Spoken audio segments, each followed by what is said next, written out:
A Noble Experiment, Chapter 15.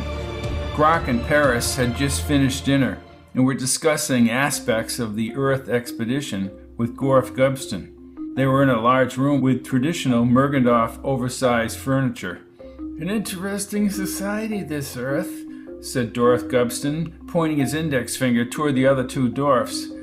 The forward leap in technology is unprecedented in the galactic history I've studied. To say the least, Dorf Gubston, remarked Paris, this concept of freedom has promoted a multitude of side effects. For instance, their lust for wealth and power and their competitive instincts prompted a surge in industrial output. A snowballing effect, interjected Grunk. They excessively cried out for more. True, Commander, said Paris. Once humans were locked into this idea called progress, they became dependent upon it for survival. Dorf Gubston seemed confused and slightly buzzed his lips. Are you upset, Dorf Gubston? Asked Grunk. Oh, no. I would think there would be better ways to use this technology instead of in warlike competition, like redirecting the best aspects of this technology to their society. This would be the minimum standard. Or maintain a simple and pure life, said Grunk. Of course, Commander, but societies are not changed overnight. A first step has to be taken, argued the older dwarf. Idyllic for Earth people, said Grunk. They want too much. Commander, called one of Grunk's security dwarfs as he ran up to him. He bent over and whispered in the commander's ear. Commander, Brady has escaped with Dwarf Antovian. No. Commander, what is wrong?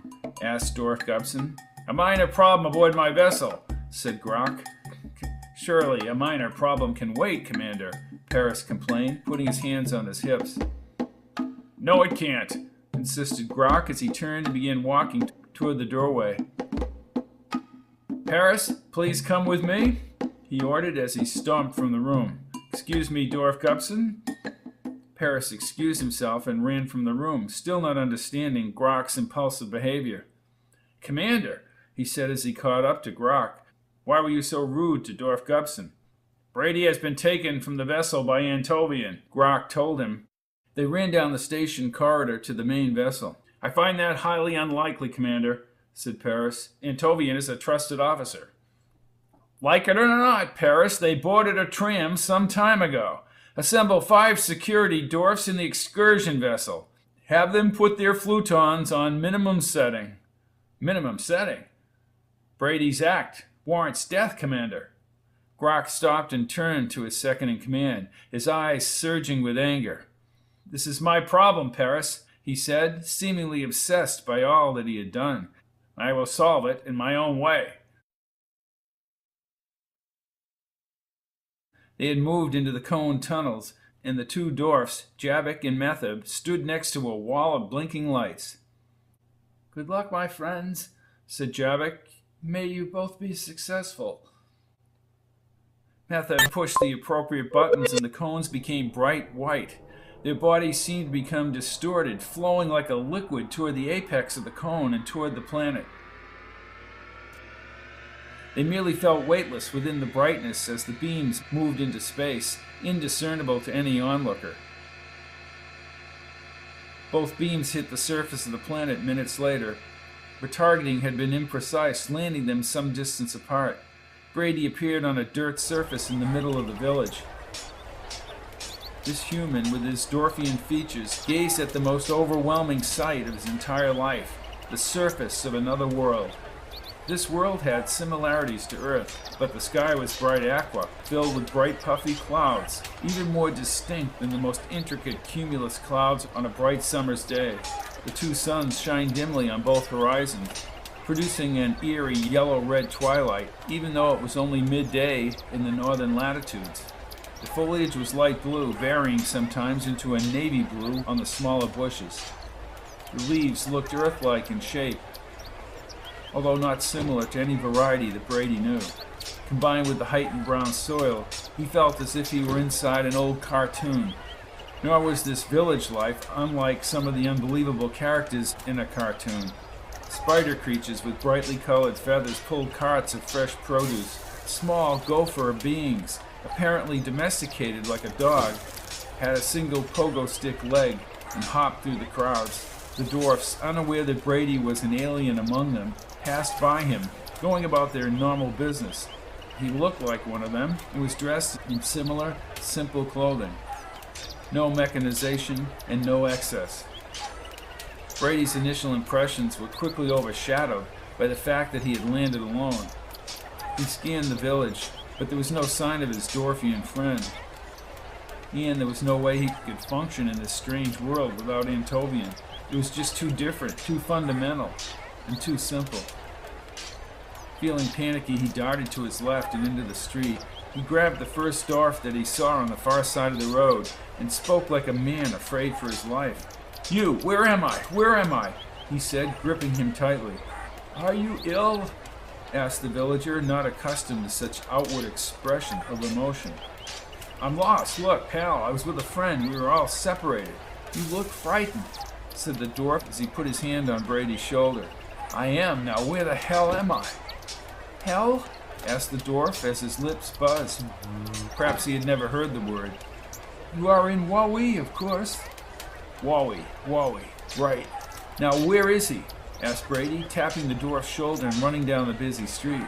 His actions created quite a ruckus as the dwarfs all turned and stared at him as he passed by. All the while, he looked down the narrow streets for Antovian.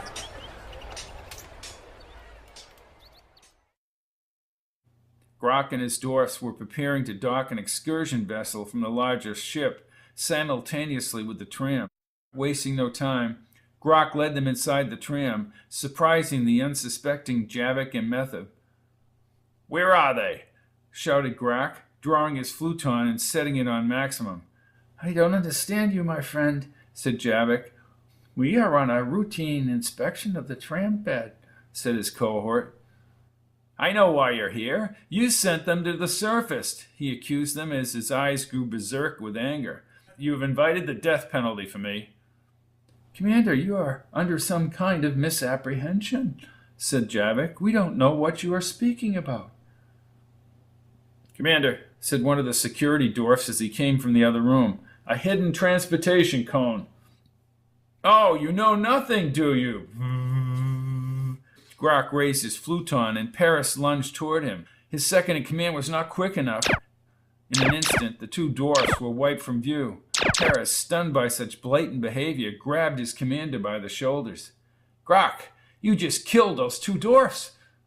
Grunk, determined and unmoved, looked away from his second-in-command and toward another security dwarf who was walking through the doorway. "Commander," he said, his arms draped with villagers' clothes, "the whole room is filled with clothes." "Aha!" cried Grunk as he rushed over and picked up the clothes. "But what are they up to?" Paris was at the wall console. "My apologies, Commander, I see now. But I cannot tell you what they're up to, but I can tell you where." "Where, Paris? We must know," asked Grunk. "Northern latitudes," he said as he checked his handheld computer. "The point corresponds to the village of Wawi in the Wabi Hills." Good," said Grunk as he turned to the security dwarfs.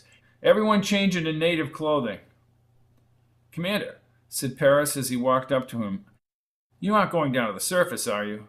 "I am, Paris, and so are you and the three security dwarfs," answered Grunk. "If you step on the planet, you're a dead dwarf. The elders do not allow perimeter people on the surface." "I understand that, Paris," said Grunk, slipping on the green top. "I have already interfered with the actual flow of history on Neuralon.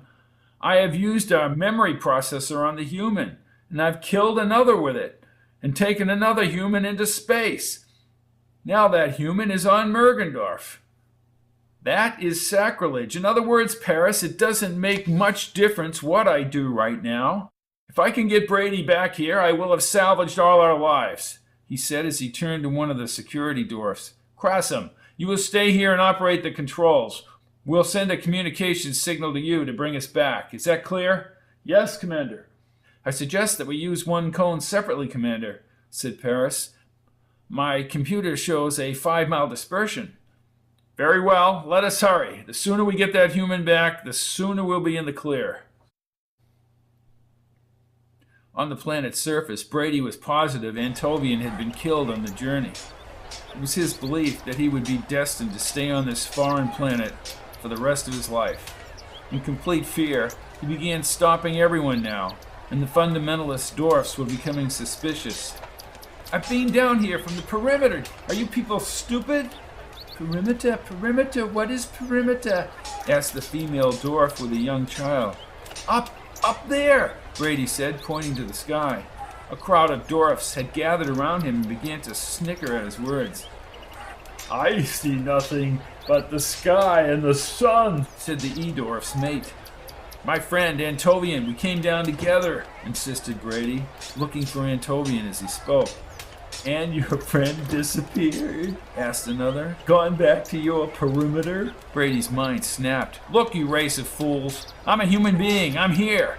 he said, stopping and realizing what he had just said. "You are a what?" asked the E-dwarf. Nothing. In the process of turning, his journal, which he had tucked in one of the inner pouches, fell to the ground, revealing the strange writing to the villagers across the pages of the book. "This is not village writing," said one of the dwarfs as he bent over to pick up the journal. Brady sprang forward and scooped it into the inner pouch under his jersey. He stepped back as he became fearful of his presence. "The revered ones must be told of this dwarf," said the E-dwarf. "He talks excessively. He is a freeholder," said the E-dwarf's mate. As the crowd buzzed with indignation, Brady's stomach became tense.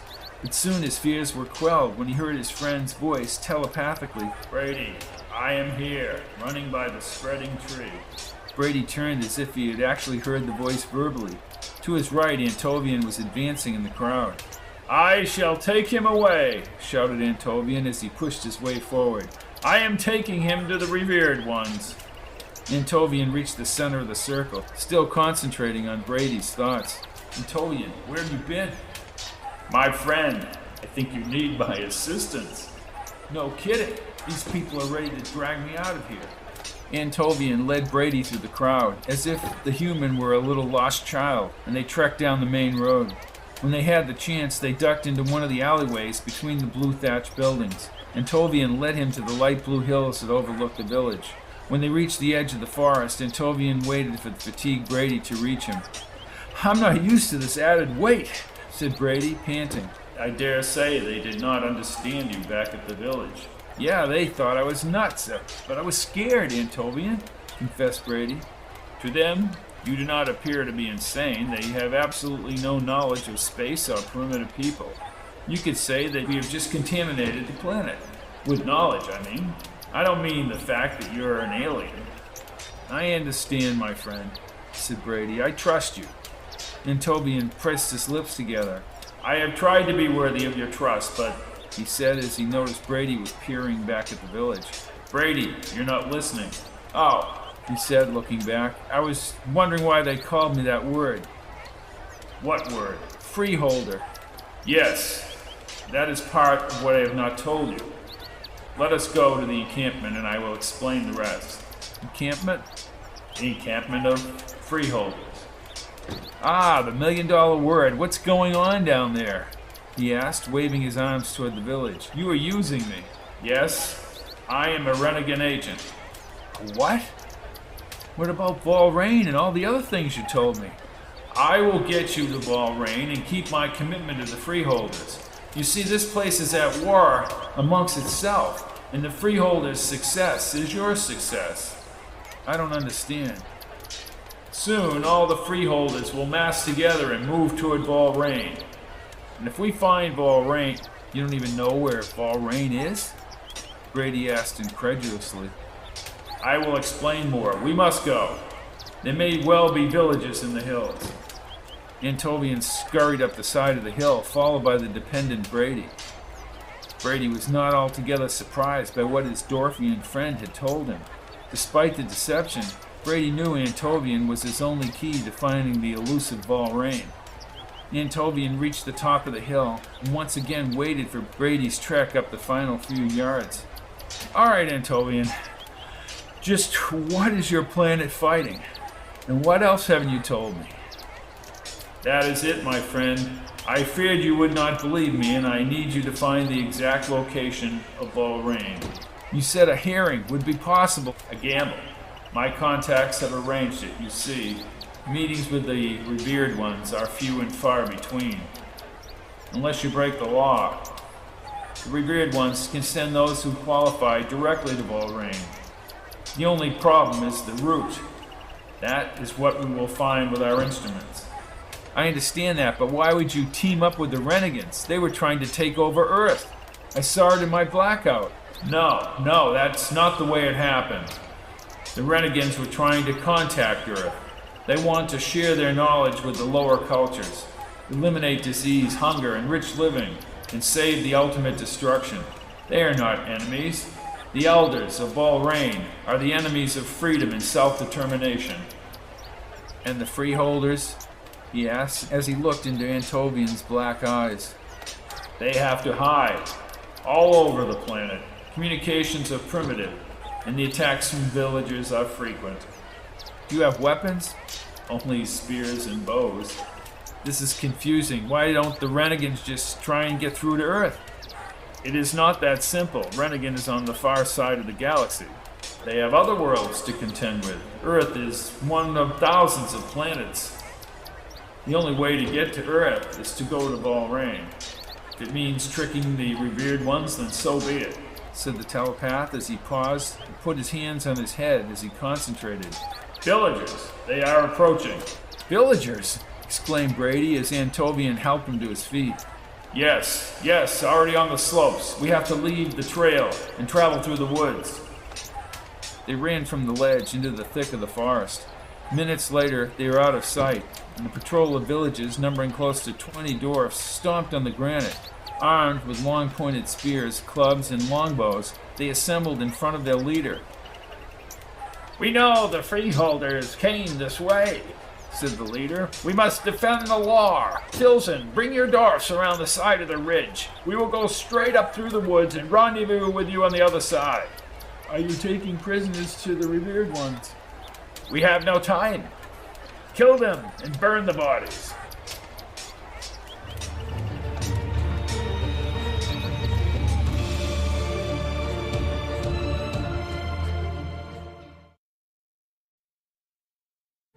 A Noble Experiment, Chapter 16. In the woods, Antovian once again had to stop for his human friend.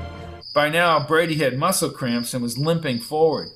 I'm getting enough air, but I ache. This planet has a 10% higher oxygen content than your Earth. But the added gravity and the added mass to your body may be too much. Can you continue? Yeah, I have to. There's a hidden cave system in the formation ahead. Brady knew that more than his own life and pain was at stake. They moved through the dim light from the opposing suns that cast dual shadows amongst the blue fauna. It was the type of lighting that forecasted impending doom, like the twilight before the sudden gale. He followed Antovian, all the time astutely aware of just how far away he was from Earth. The massive blue trees spread over the brilliant aqua sky, reminding him of the vast difference between Mergendorf and Earth. He thought of the subtle blue skies and rolling green hills on Earth, and of its human population, and Bob Coffey. It was a mystery to him. Just what action had the colonel taken when the Mergendorf brought Brady aboard their ship? Was Lorna all right in the hospital, and did Coffey get her the pouch filled with gold? He wanted answers to these questions, and to see his friends again, but through his pain, he knew it was only a fleeting dream. I have read your thoughts, my friend, said Antovian as they stopped. Let me help your pain, he said as he braced Brady's shoulder. They began to walk, the dwarf helping the human. You will once again see the world that you cherish so much. You can count on that. Brady was about to answer him when he felt a thud and saw his friend shrivel up in pain.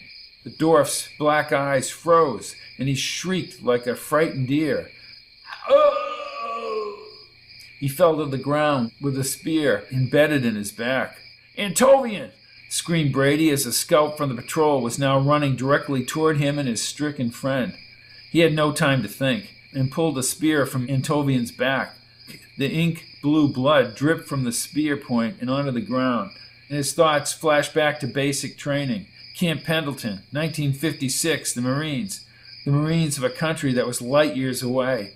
He ran toward the oncoming dwarf, something the villager did not expect, and he raised a spear as the two sticks clashed together in hand-to-hand combat. Human versus Mergendorf. He pressured the dwarf with the stick and swung his left leg around, catching him in the stomach. For an instant, the dwarf hesitated, and Brady quickly assumed the stance of a baseball batter, swinging the weapon as if he were going for the fence. The blade connected with the pink skin of the dwarf's neck, and blue blood spurted out over his clothes. The villager fell silently to the ground. Brady was stunned for a few moments, although he was aware he had just taken a life. He also knew that Antovian was dying. He turned, the bloody spear still in his hand, and went over to his friend. Antovian was face down, and his villager's clothes were stained with wet Dwarfian blood. Brady bent down, not knowing exactly what to do for his friend. "Antovian!" he called, with a forlorn hope the dwarf would somehow awaken. "Antovian!" he said again, but the dwarf did not stir. There was a rustling in the forest. Brady turned to his right, and in the distance he saw at least 12 dwarfs running toward him. They were not dressed, however, in the light green clothes of the village. Their clothes were similar, but of a ruddy brown color. He grasped the spear tightly, fearing the end of his life, and stood ready for combat. As the group approached, a taller dwarf stepped forward and threw down his weapon. "You are Brady, the Earthman," he said as several dwarfs rushed up to Antovian's aid. "I am Brady," he said, lowering the spear. "I am Treefoam, leader of the Freeholders," he said as he looked down at the villager. "The villager is dead. Bury his body," he called out to the other dwarfs. "What about Antovian?" asked Brady. "Wound is near the spinal column," said the dwarf, examining Antovian. "Bleeding has subsided, but he is in severe shock." "Carry the dwarf back to the caves," ordered Treeform. "You and the other dwarfs will return to the cave when you have buried the villager's body." "Let me help with Antovian," insisted Brady. "No," said Treefoam as he grasped Brady's wrist. "You are too valuable. Your life must be safeguarded. Stay behind me," he ordered, leading the way as the dwarfs picked up Antovian and hurried behind him. When they reached the caves, they were still deep within the forest. In order to gain entry, a large boulder covering the entrance had to be pulled back by those inside. Musty fumes seeped from the torch-lit tunnels as they rushed down the slope. It wound downward for a short time, opening to a good-sized room, better lit and built into the rock formation. Brady felt more secure until he looked to his right. In front of the room, talking to some of the freeholders, was a lumbering creature close to 7 feet tall, dressed in a one-piece orange suit. He had no jaw or neck. This blue-skinned being with beady orange eyes and razor-sharp incisor teeth had no jaw or neck. His nose resembled that of an anteater with ridges extending up his hard armor shell. The rilled blue plating of his head squared off exactly at the top of his drooping ears. "What the hell is that?" "That, sir, is a renegade. He isn't as vicious as he looks," explained Treeform. "Oh, yeah?" replied Brady as the renegade spotted him. The renegade seemed to smile as he waddled over to them with a translating device in his hand. His smile, however, dropped as he saw Antovian being carried into the next room. The large creature turned back to Treeform and spoke in a high-pitched voice, not at all conducive to his huge frame. "What has happened to the dwarf?" "Struck by a villager's spear, sheesh," answered Treeform. "Orthin! Orthin!" he cried in his native tongue, and another one of the creatures rumbled out of the adjoining room. "Help him!" ordered Sheesh as they brought Antovian into the adjoining room. "Can you help him?" asked Treeform. "Yes, we have methods," said Sheesh as he looked at Brady, studying him closely. "This is the Earthman, Sheesh," said Treeform. "I am Sheesh," he said, holding out his hand, twice the size of Brady's Dwarfian hand. "I believe this is how you express a desire for friendship on Earth." "I wasn't aware that renegades landed on my planet, said Brady as he squeezed Sheesh's warm hand. I am one of 9 who have been brought through the perimeter. Dolph is a doctor and he is assigned through me. The others are around the planet. Sheesh is too modest, said Treefoam. He is the leader of all renegades on this planet. A formidable task, said Sheesh as the rest of Treefoam's dwarfs came running into the caves. Treefoam, said a little round dwarf in front. Fantor, what is it? More villagers? No, we had to leave the body half buried. Well, what is it? Demanded Treefoam. The dwarf, Grok, and the others from the vessel. Grok? Asked Sheesh, his nose shriveling in anger. Which means they have found the cones on the tram, observed Treefoam. I doubt Grok would report the presence of cone tunnels, said Sheesh. If he did, he would alert his superiors to his past actions. He is here for one purpose, to retrieve Brady. He would be stripped of his rank, right? Asked Brady. He would be dead if they find us here, said Sheesh. I want scouts in the forest, said Treefoam. Follow the vessel commander, Grok. I want to know where he is at all times. Yes, Treefoam, said the dwarf as he turned and brought his dwarfs back up the tunnel. Treefoam, you will keep me informed of Antovian's condition. Yes, I will, said Treefoam. Brady, if you will come with me, I will discuss exactly what we are doing here. Brady followed the enormous renegade across the room as the ground shook toward the side chambers. It was as if he were tracking a bear through Yellowstone as the creature entered the darkened corridor. The rocks were dribbling moisture along the poorly lit tunnel. Sheesh veered to his right through the chamber entrance. It was smaller than the other room, with a map of the planet against the wall. Please be seated, Brady. Even as he sat, he was still over 6 feet tall. I understand that you Earthmen have first names. I am Blesium Cravia, he said as the translator was not working properly. He hit it against his leg several times. There, can you hear me now? You can just keep calling me Brady, that would be fine, said Brady as a tingling feeling swept over him. He was actually talking to an alien from across the galaxy. I know this experience has been against your will, none of your making, Brady. Let me say, as Antovian has no doubt told you, that we have common goals, despite each other's dissimilar appearance.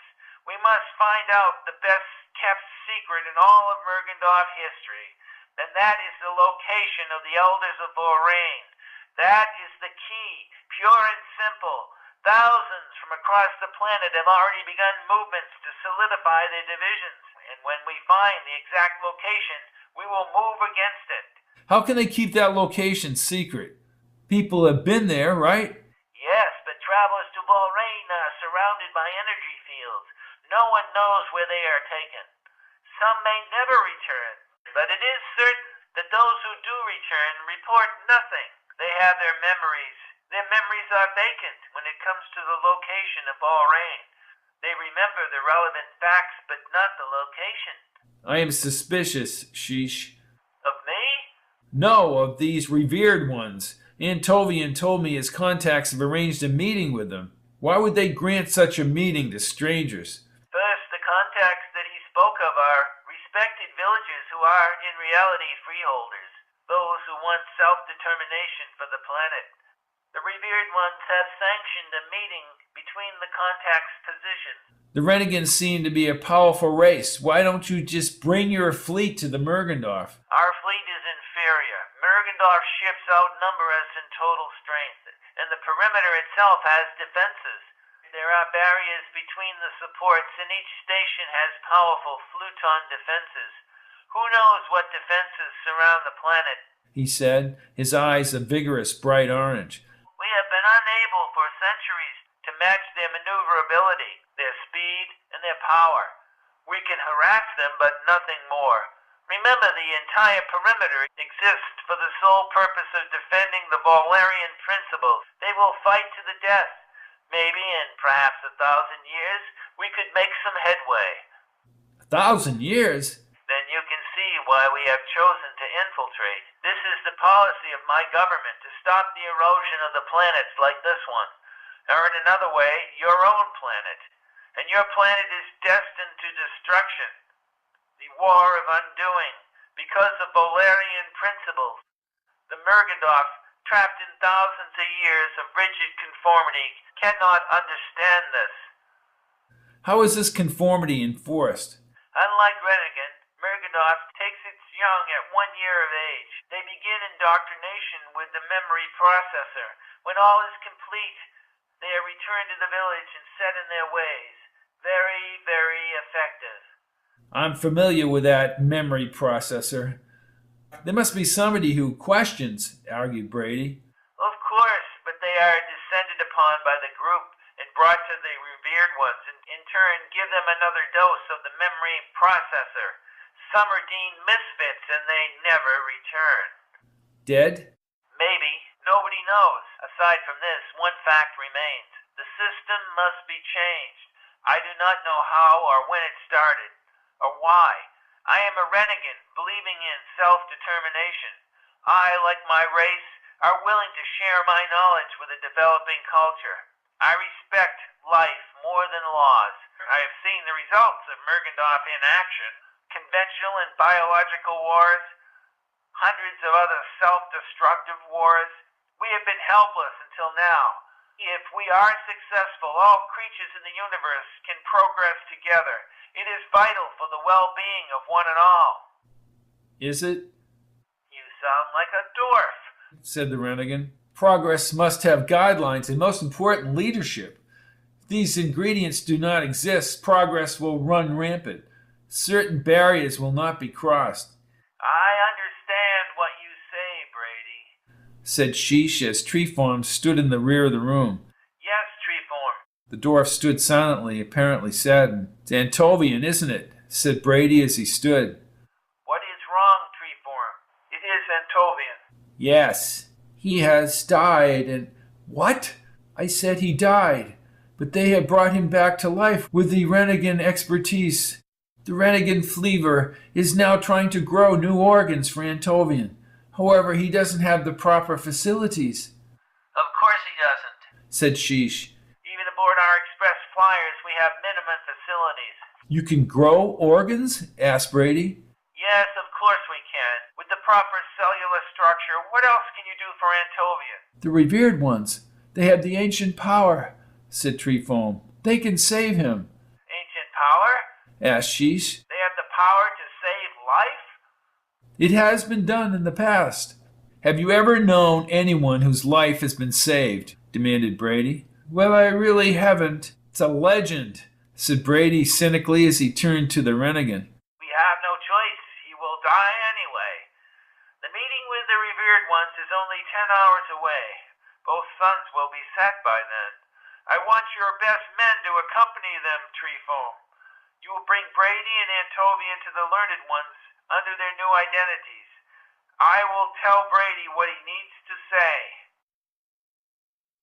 Brady slept for a full 8 hours, and when he awoke he had a breakfast of sorts, a milky soup with floating vegetables. It was not the most appetizing delight, being rich and spicy, but it was food. After breakfast, Sheesh informed him about his activities that night. Brady was to assume the name Dorf Sivon, and Antovian would be called Dorf Gazlu. Both were farmers from the valley outside of Wawi. Their appeal was for more land to help the villages and to use a diversified form of grain to do it. The former could be sanctioned by the revered ones, but the latter required the approval of the elders of Volrain. The plan was simple and direct. Find the location of Volrain. Sheesh went over the plan one final time. As Brady listened, he realized he was becoming more accustomed, even secure, in the foreign surroundings. He received the last words from the renegade and shook his hand. Antovian was carried on a hide stretcher, and Brady followed behind with the other dwarfs to the outside of the woods. The nighttime brought with it a new host of sights. One of the two Mergendorf moons had risen. It was half the size of Earth's moon and a full orange-red. It gave off little light, not nearly as much as the first quarter phase of the larger blue moon just over the silhouetted hills. In total, the moons produced a violet coating over the countryside. The far slope was checked by scouts traveling ahead of the group. They had to be sure the villagers were not aware of their presence, and of course there was always the problem of Grunk and his dwarfs. The group passed through the open fields, glens, and back to a tiny brook that reflected the moonlight in its waters. The valley, however, was long, and the scouts interrupted the journey several times as they checked the land ahead. After nearly half an hour of traveling, they were nearing their destination. At the base of a rounded hill were two poles, topped by red urns with flames flickering within. This was the gateway to a wide marble staircase that cut through the forested slope at the top of the hill. "No guards?" whispered Brady as he looked up at the red moon sitting on top of the hill. Treefoam smiled. "The revered ones need no guards. They speak with the power of Volrain. When they arrive, it is at their own discretion." "Arrive?" asked Brady. "You will see," said Treefoam as they motioned for the scouts to go up the stairs. "Elaborate stairs here on this planet of simplicity?" questioned Brady as they began the ascent up the hill. "Seems out of place." "Do not question now, Brady," said Treefoam as they climbed. "These stairs have been here for eons." The climb was tiring for Brady, and he was forced to rest halfway up the stairs. Treefoam, however, was adamant and quickly forced him to resume the hike.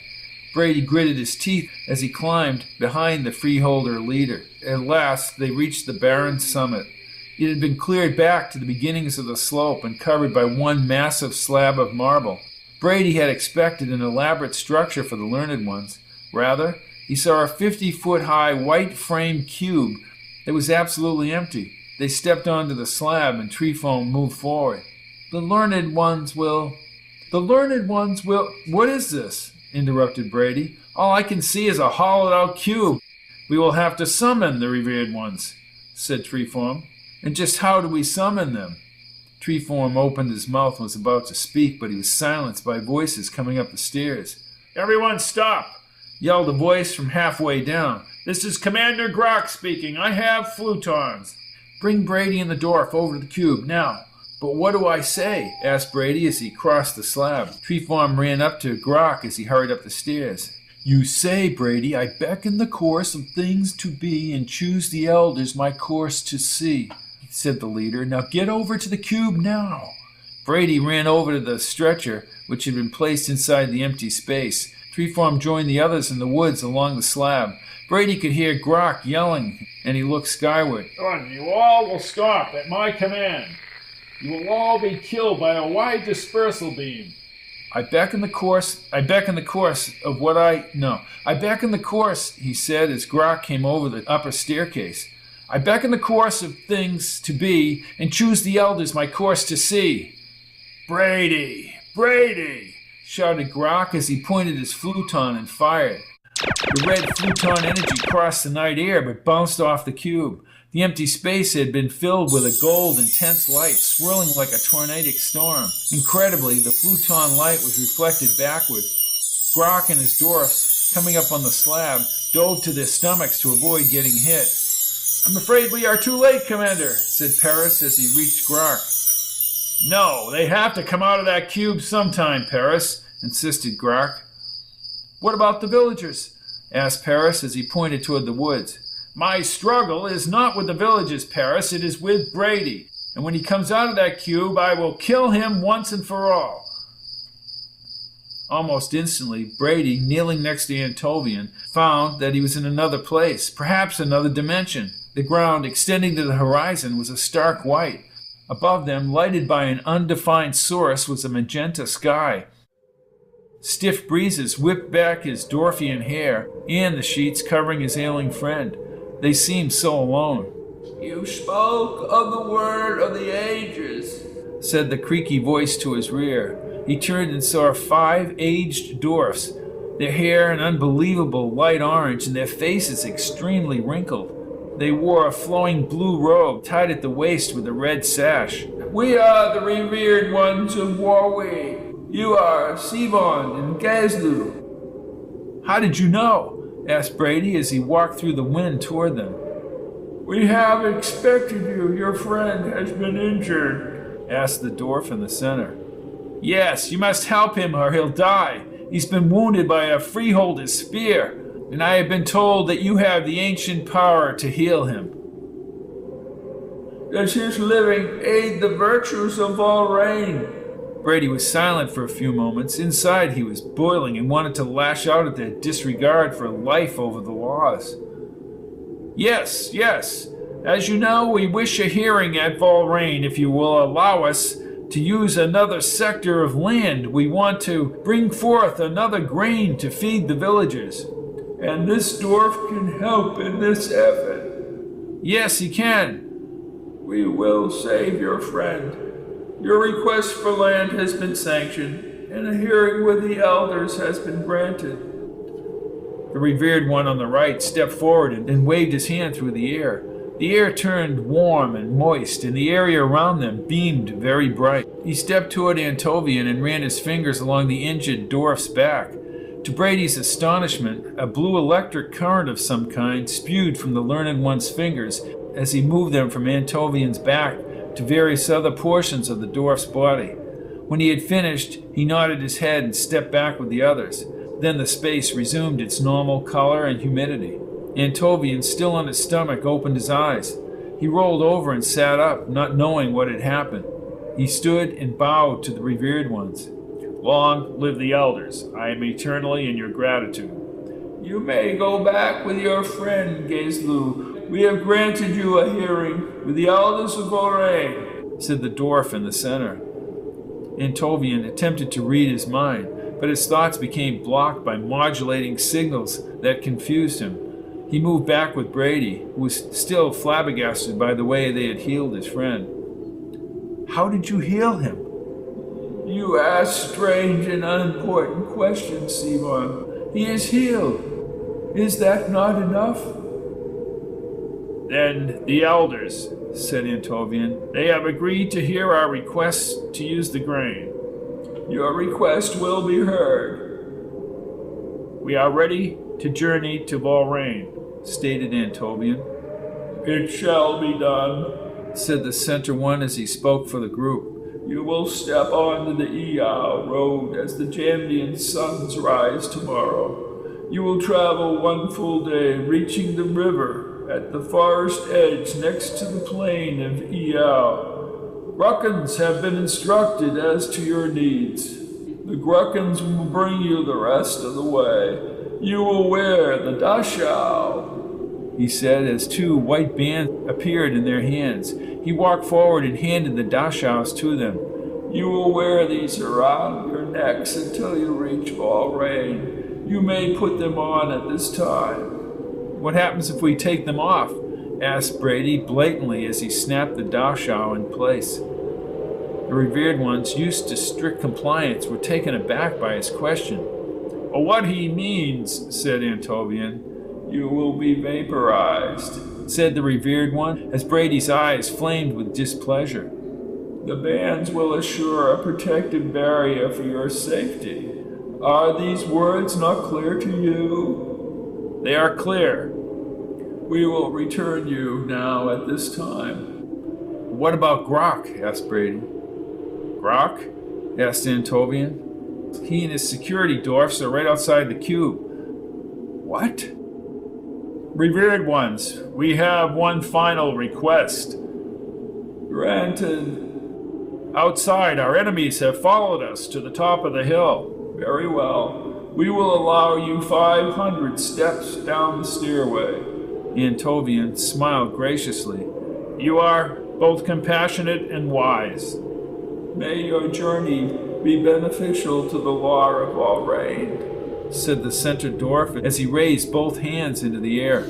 Within the gold swirling light, Brady and Antovian saw them vanish. Instantly, the 2 reappeared 500 steps down the staircase on the moonlit side of the hill. They were joined by Treeform and his dwarfs, who had traveled down the hill away from the armed Grok. Grok had been poised next to the frame and ready for them to step through. One of his dwarfs at the top of the stairs had seen the gold light below and ran to his commander. Commander, they have returned down the steps. A trick, shouted Grok as he took Paris's computer.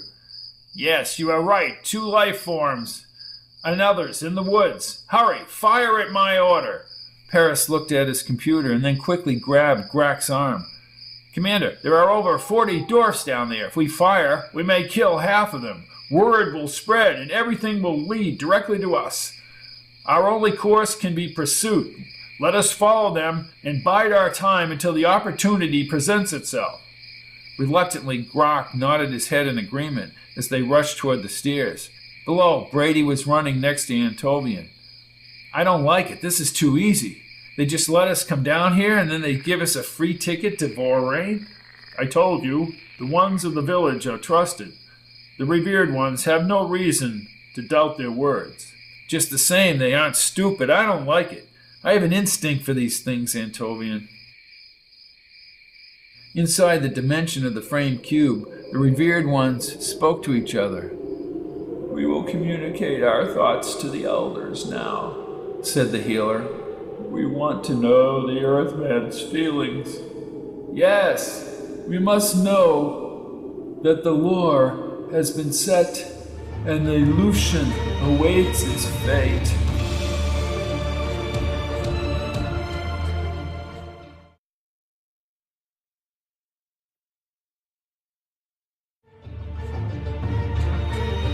A Noble Experiment, Chapter 17. Brady's Journal in the Freeholder Caves, around 50 days out from Peace Mountain. In less than an hour, the Janvian suns will rise. Antovian and I will begin our journey to find the location of the Elders of Vorrain. No Mergendorf has ever found Vorrain, yet thousands of dwarfs have been there over the span of time on this planet. When they return, however, they cannot remember where they have been or how they got there. Treeform tells me that a journey by land involves some type of energy field being placed around us in order to prevent others from following our movements.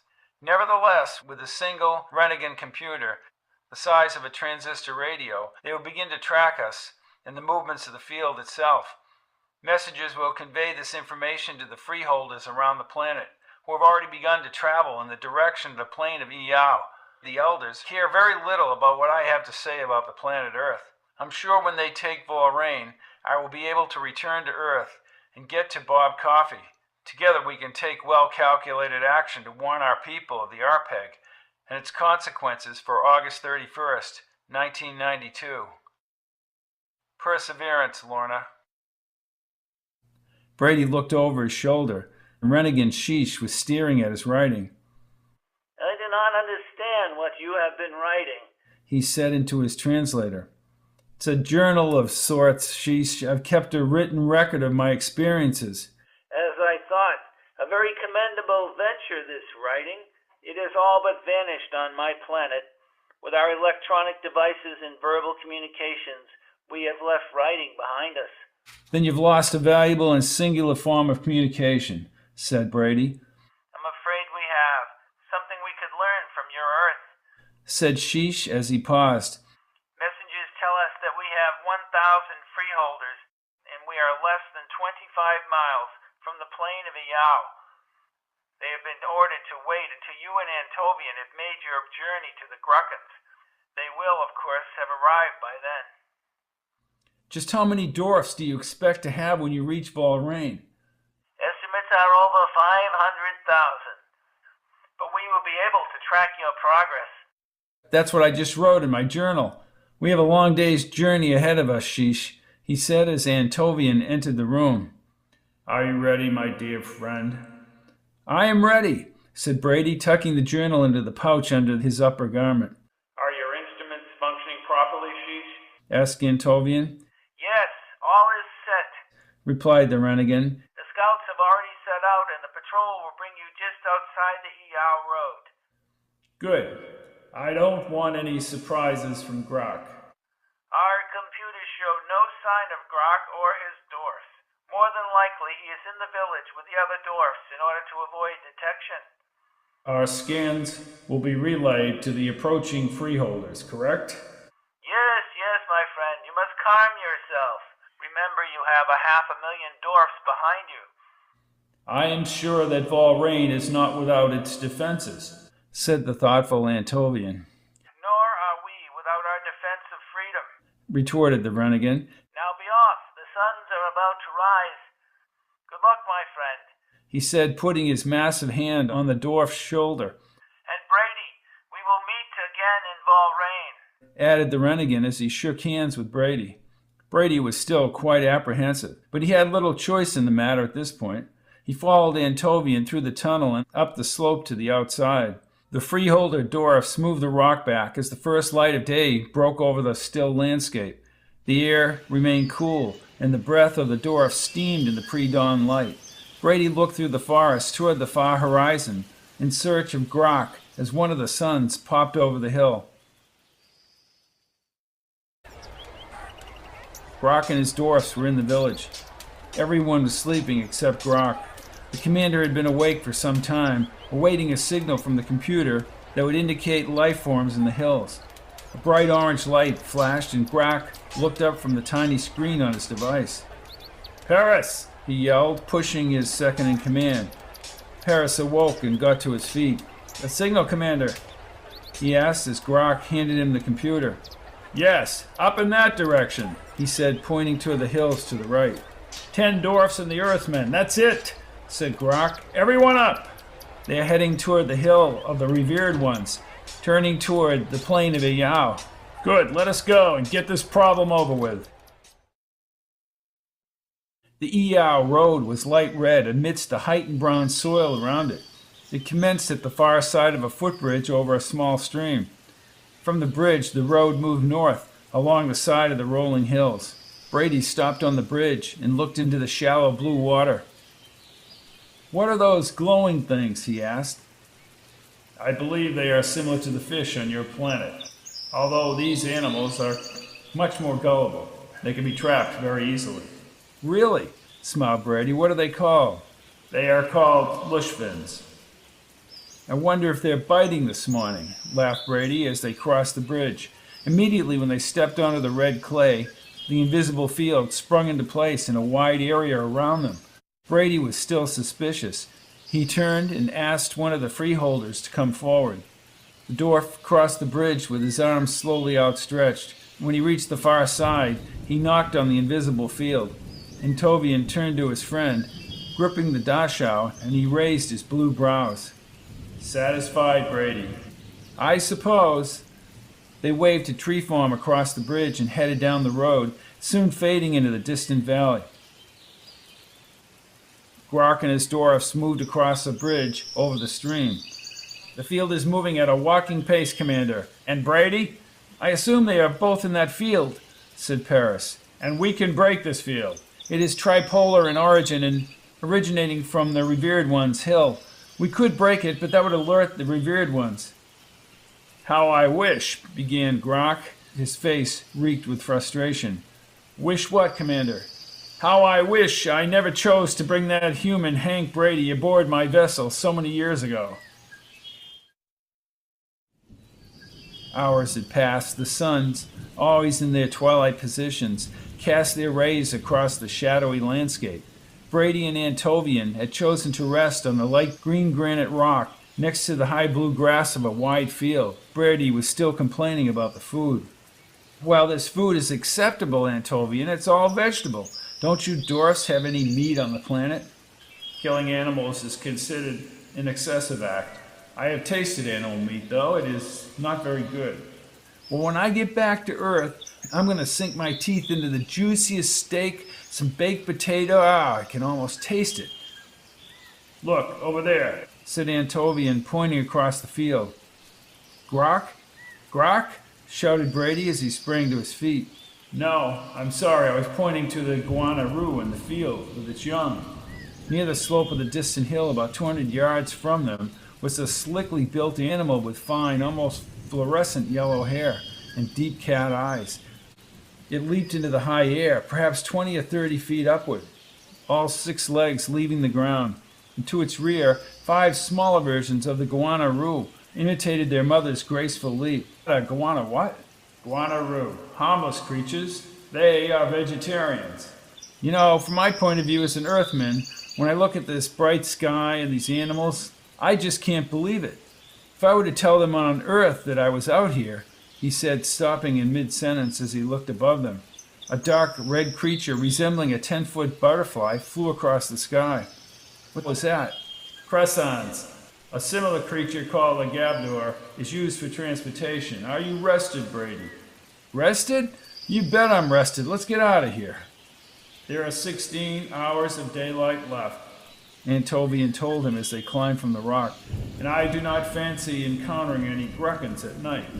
Are they vicious? Vicious? Snapped Antovian. Why, they're downright obnoxious. They'll just have to wait. I can't explain a Grunkan. In fact, I don't know anyone who can explain a Grunkan. Grok paced around the road on the edge of the force field, waiting for it to advance. Field is moving again, Commander, said Paris. The obsessed Grok nodded his head as if his anger had stolen his capacity for words. He stomped ahead of the others, sometimes brushing against the force field as he trailed Brady. The next 16 hours were not the most cherished hours of Brady's life. Even after repeated stops and extended rest periods, he was incredibly fatigued. They had entered the deep forest with trees taller than redwoods and hiked for hours. The suns were setting now, and the air grew colder. Antovian had estimated that they should be approaching the Eow plain very soon. As he looked at Brady, huffing and puffing, Antovian hoped he was right. I can offer you some help, my friend, he said. No, if you say it's just a little further, I can make it, said Brady. They traveled down a very gentle forested slope, and the road curved to the right, opening up into the edge of the forest. In front of them, in the twilight, like a limitless ocean, was the massive Eow plain. Now where are these Grunkans? Demanded Brady as he plopped himself onto the ground. There's a stream, and in back of it is the plain. They're miserable little creatures, grumbled Antovian as his shoes suddenly disappeared from his feet. He looked around, scowling viciously, and his lips were buzzing. Brady, not understanding what was happening, stared at the dwarf's bare feet. As he looked up at Antovian's face, an egg-shaped creature appeared in the air above them, bouncing from side to side. Oh boy, said Brady as he exhaled deeply. The Grunkan had a hairless head and bright, bubbly blue eyes. But what irritated Antovian the most as it bounced was its perpetual grin. It had no visible arms or legs, and its skin was a light green. Shoes, oh, shoes missing from your feet, Snickered the Grunkan. I said, put back my shoes. Put back your shoes. It asked as it kept giggling. Shall I inform the revered ones of Wawee about your chicanery?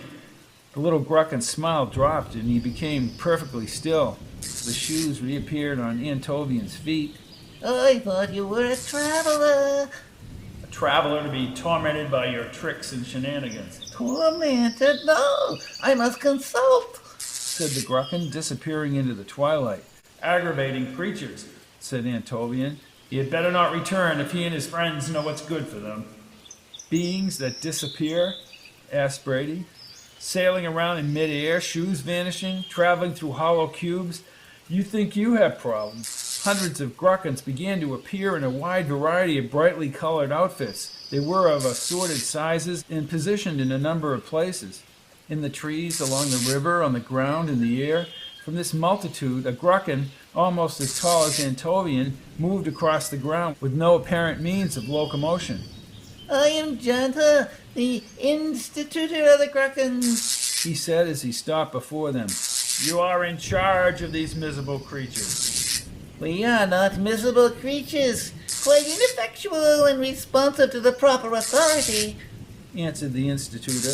I must apologize, he said as he looked at the Grunkan who had greeted them. For the way you were treated upon your arrival into the area, for your arrival into the domain. Domain? Asked Brady. I see you are not acquainted with our ways. The domain extends to the forest edge. It is the realm where our powers are effective. In terms of evolution, you're not like the Mergendorf, remarked Brady. You talk as one not schooled in the planet's ways, said the institutor. What he means, institutor, in the metaphysical sense. We are both very tired, said Antovian, covering for his friend. Of course. The day has been long for you, and night's rest will refresh you. Are we close to Bahrain? Asked Antovian. Oh, close, but far away. You need not worry further about walking. Transportation will be provided for you from this point onward. Well, that's a relief, said Brady, not used to 16 hours of daylight. Zip, the Grunkin who met you, will accompany you to Bahrain. For tonight, however, we will watch over you as you camp on the forest edge. That will be most appreciated, I think, Institutor. The Institutor turned toward the river and concentrated. A fire of giant logs appeared and blazed in the enveloping darkness. Brady, beginning to accept the unusual events, merely shook his head as the Institutor spoke to them again. And now your supper. Surprisingly, nothing appeared before them. Brady found his stomach cavity instantly filled with an adequate supply of food. Brady pulled both hands inward and rubbed his stomach. He knew the food was there, but it just didn't seem right. There's food in there? He asked, half smiling at the Institutor. Yes, now you can rest. If you need assistance during the night, you will call, and we will heed your call, said the Institutor as the Grunkins, like fireflies in the night, began to disappear one by one. The Institutor was the last to leave, and as he blinked away, Brady turned to Antovian. Can we trust them? If the field was not in place, he said as they moved toward the fire, I would say absolutely no. Not because they're deceitful, but because they are foolish and childlike. Well, we only have one of them for the rest of the trip, said Brady as he warmed his hands by the blaze. One is enough, replied Antovian, looking at the rising moons. I don't know about your human morphology, but my Dorfian morphology is telling me to rest. I suppose they'll provide sleep for us too, smiled Brady, as he sat next to blankets that were spread before the fire. Yes, I know what you mean. I prefer to savor my food and build my fire. If that's an excess, so be it. They lay on the sleeping cloths and pulled the blankets over their bodies. Brady gazed upwards, scanning the sky for patterns of stars that he had learned aboard the vessel. When he found Earth's sun, he pointed to the night air. Well, there it is, my world. Gives me a reassuring feeling each time I see it. Yet I feel so helpless. There it is, and here I am. It's like being in a glass booth, unable to escape, but able to see the ultimate murder taking place. It will not take place. We will take Bahrain, said the dwarf as he closed his eyes. Oh yes, good old Bahrain.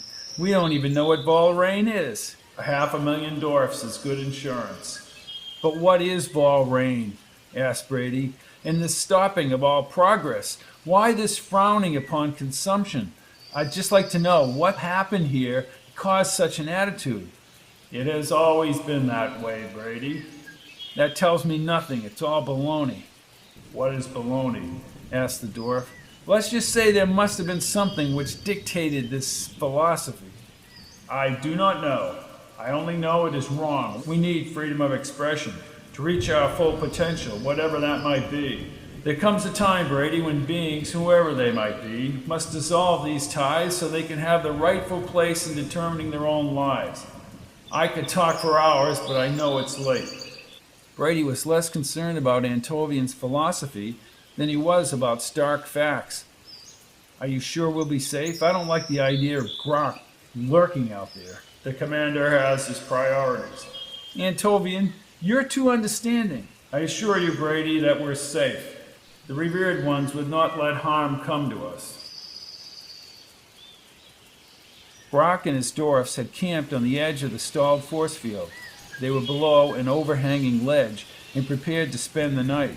When Brady and Antovian walked from the forest, the orange light on Paris's computer would begin to flash. The field was down. Grunk's patrol only had 5 miles to make up. Grunk and his dwarfs were exhausted as they began the journey through the darkened woods.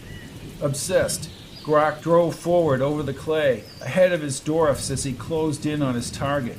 An hour and a half later, he arrived at the clearing at the edge of the woods, with his dwarfs following directly behind. Ahead, in front of a blazing fire, were the 2 sleeping travelers, unaware of the peril which lay just several hundred feet behind them. Shall we attack, Commander? Asked Paris, eager to end the expedition and return to the perimeter. Yes, finally. Prepare to call the tram. Flutons on vaporize. The dwarfs raised their spider-shaped weapons and squeezed the buttons on either side.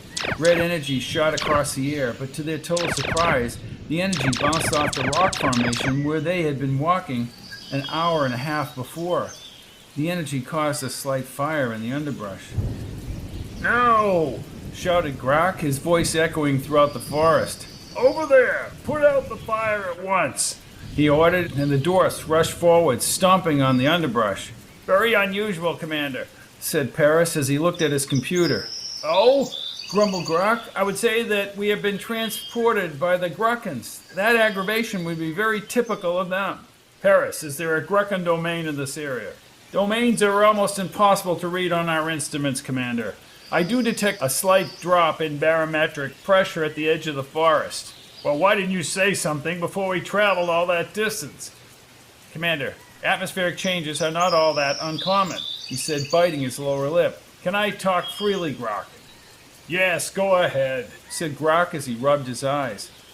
"We're getting close to stopping Brady, despite our transportation here. I suggest that we sleep, and then we travel through the woods to be at the very edge of this disturbance. It is most likely at the edge of their domain. But they will stay with the Grunkans, and the Grunkans will have the power within their domain." "Not indefinitely, Commander." "Can you read the opposite edge of that domain?" "The domain, of course, begins 5 miles directly ahead of us. According to the instrument, it extends along a very narrow and wavy corridor. My computer shows another road 3 miles to our right. It, too, will end on the plain of Iyao." "Understood," he said as he put his hand on Paris' shoulder. "Thank you for putting things in perspective, Paris. I mustn't be so driven." "Agreed," said Paris. "Now let us get some rest." One dwarf was posted in 5-hour shifts to monitor the computer. By the time the first signs of daylight were peeking through the forest, they were all rested and ready to continue.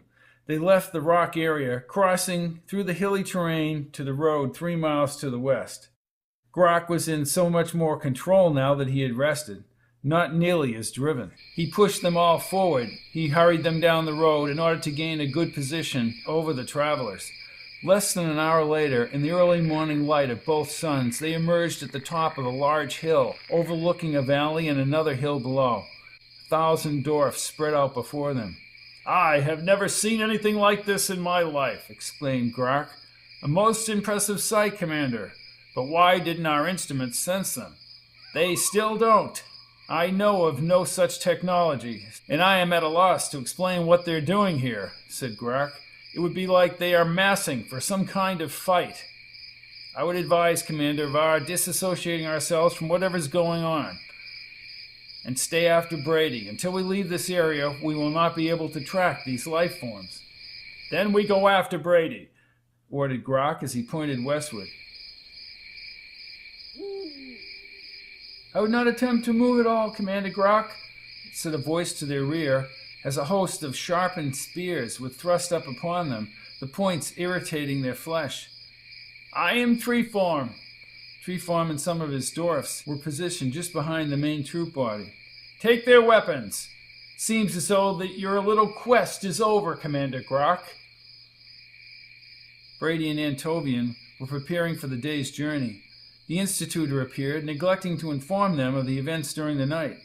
Grunkans started appearing again, bouncing and bobbing in the air like 1,000 squealing chipmunks. He motioned the institutor and the small Grunkan and came over to him. "We are ready to travel. Bring the troubadours."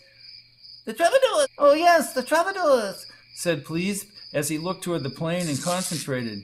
2 beastly spider animals, like the ones in the village, appeared on either side of the river. They were packed with supplies on either side of a center cavity where the rider sat. Brady was slightly fearful as the party advanced toward the river's edge. A wooden bridge suddenly materialized so they could cross the swiftly flowing river. Antovian, used to such creatures, mounted the troubadour. He looked down at the reluctant Brady. "They are harmless, Brady," he said as the creature emitted a hissing noise. "Harmless? He's breathing. It means nothing. Come on, we have a long journey." "I'm not used to such things." As he talked, the Grunkans lifted him into the air and onto the troubadour. "Well?" asked Antovian as he smiled. Well, I guess I'll be all right, said Brady, squirming to get comfortable aboard the creature. Then be off, be off. Please, please, be off, be off. Yes, of course, be off, said the tiny Grucken as he moved through the air. Antovian instructed the Troubadour. In perfect coordination, the animal began to move with all its 8 legs. They understand? Well, they have intelligence of a dog maybe on your planet, maybe even a little smarter. Ahead then, smiled Brady, as to his amusement the Troubadour moved smoothly forward. They headed out across the plain, moving at a rate that would not tire the Troubadours. And over a hill 3 miles to the east, the scouts of the Freeholders began to track their movements, as the Freeholder leaders prepared to move the army of dwarfs onto the plain and toward the elders of Valrain.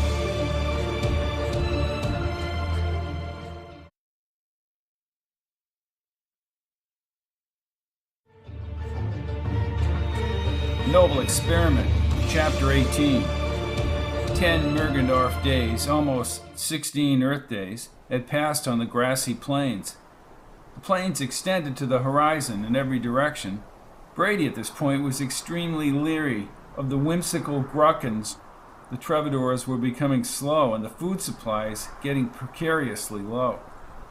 It had grown colder, and time seemed to pass monotonously. In the distant sky ahead, gray, dark clouds first became visible as a thin line. Slowly the clouds grew more ominous, and the land underneath seemed to be changing also.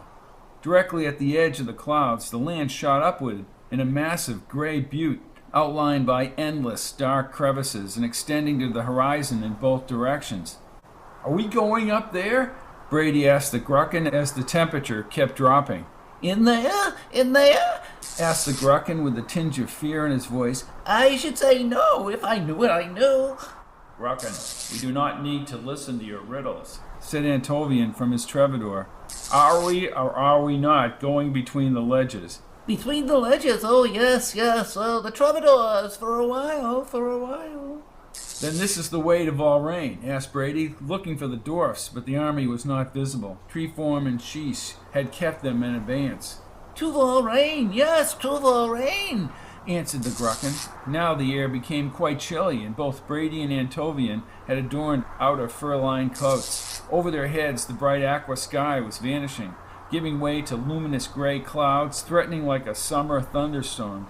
Although the clouds moved rapidly, they seemed to be recycled inward, never getting past the buttes. Brady looked up at the towering buttes, stark, igneous formations with no sign of life. Small scrub brush, however, survived the long black granula trail along the crevices between the buttes. He could not help but think as the wind gusted that this was not the right course of action. They were surrounded by rock on both sides now, and the bright light of the plains lay peacefully behind them.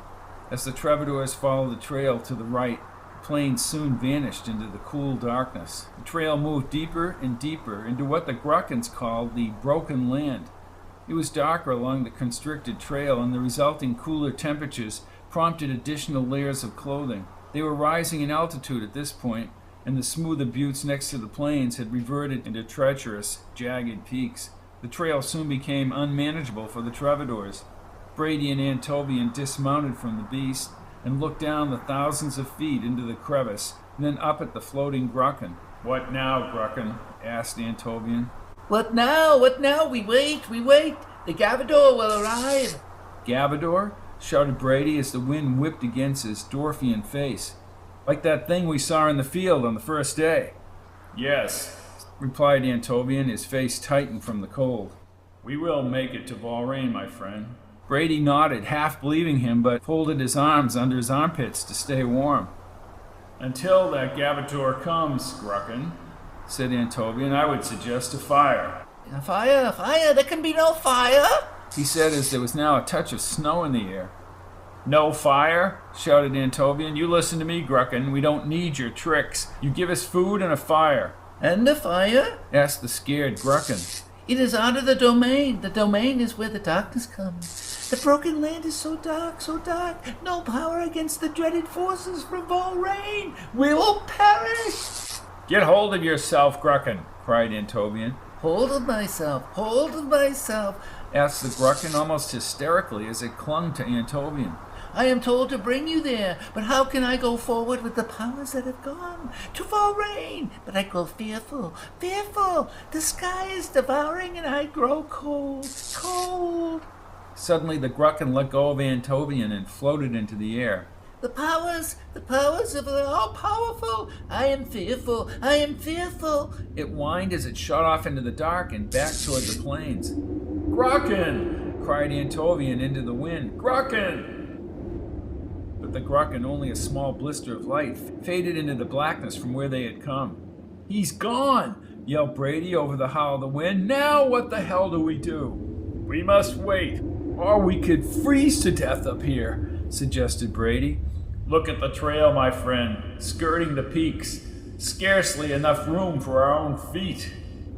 Damn Grucken, cursed Brady as he continued to jump up and down. Not so brave without their domain powers. They curled up next to the troubadours in order to block the wind. The hours dragged on, and slowly their blue hair and eyebrows became white with the beaten snow. Their limbs and exposed skin were numb from the wind chill of this isolated area in the northern limits of the planet. Brady estimated a total of 4 hours had passed when they saw the Gavador approaching in the skies to the west. Brady had been frightened by the large creature in the field weeks before. Now in the icy cold, the red dinosaur-skinned creature with the wide butterfly wings was a welcome sight.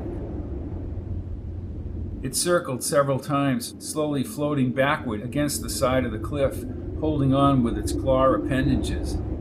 Along its backside were several pouches carved out like baskets of a hot air balloon. They slid into one of the deep pouches. When they stood, the top of the pouch was at their chest.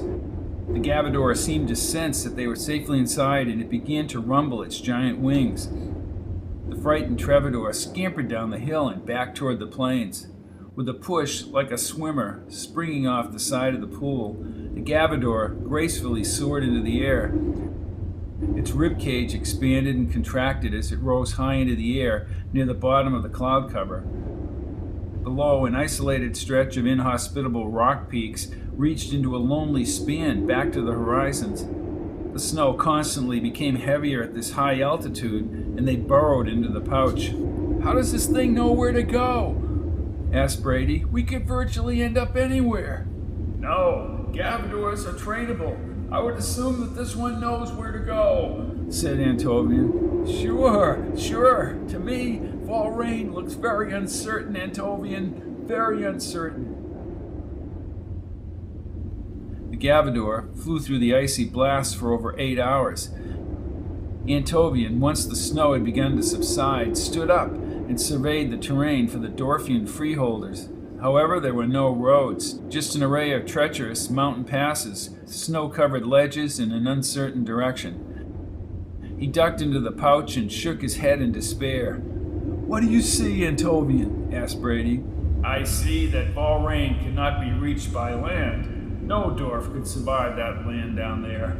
The distance is too great for 500,000 dwarfs to be moving toward Valrain. The Renegade has the computer processor. He can check the terrain. Yes, that is true. But we cannot attack, not over this land. We have failed, my friend. There will be no freedom now. Valrain and all its rigidity will forever continue. Brady could have encouraged him, but he saw no reason to do so. His hopes had also been squelched. He only wished they could arrive at Valrain and get it over with once and for all. Gavador's wings changed their configuration, spreading outward in a glide through the icy air. Both Brady and Antovian stood and leaned over the pouch. The suns were not visible now, but the day must have been waning as the light was dimming. In the remote darkness, yellow lights beckoned from a far cliff. The Gavador began its descent, flying below and around the darkened mountains. Close to a mile away was a very high peak, perhaps thousands of feet above the rest of the terrain. Built into the peak was a heavy assortment of spiraling rock, forming a gray, bulky appearance. As they came in closer, the yellow lights became distinct open windows, and the stone balconies could be seen surrounding the structure's base.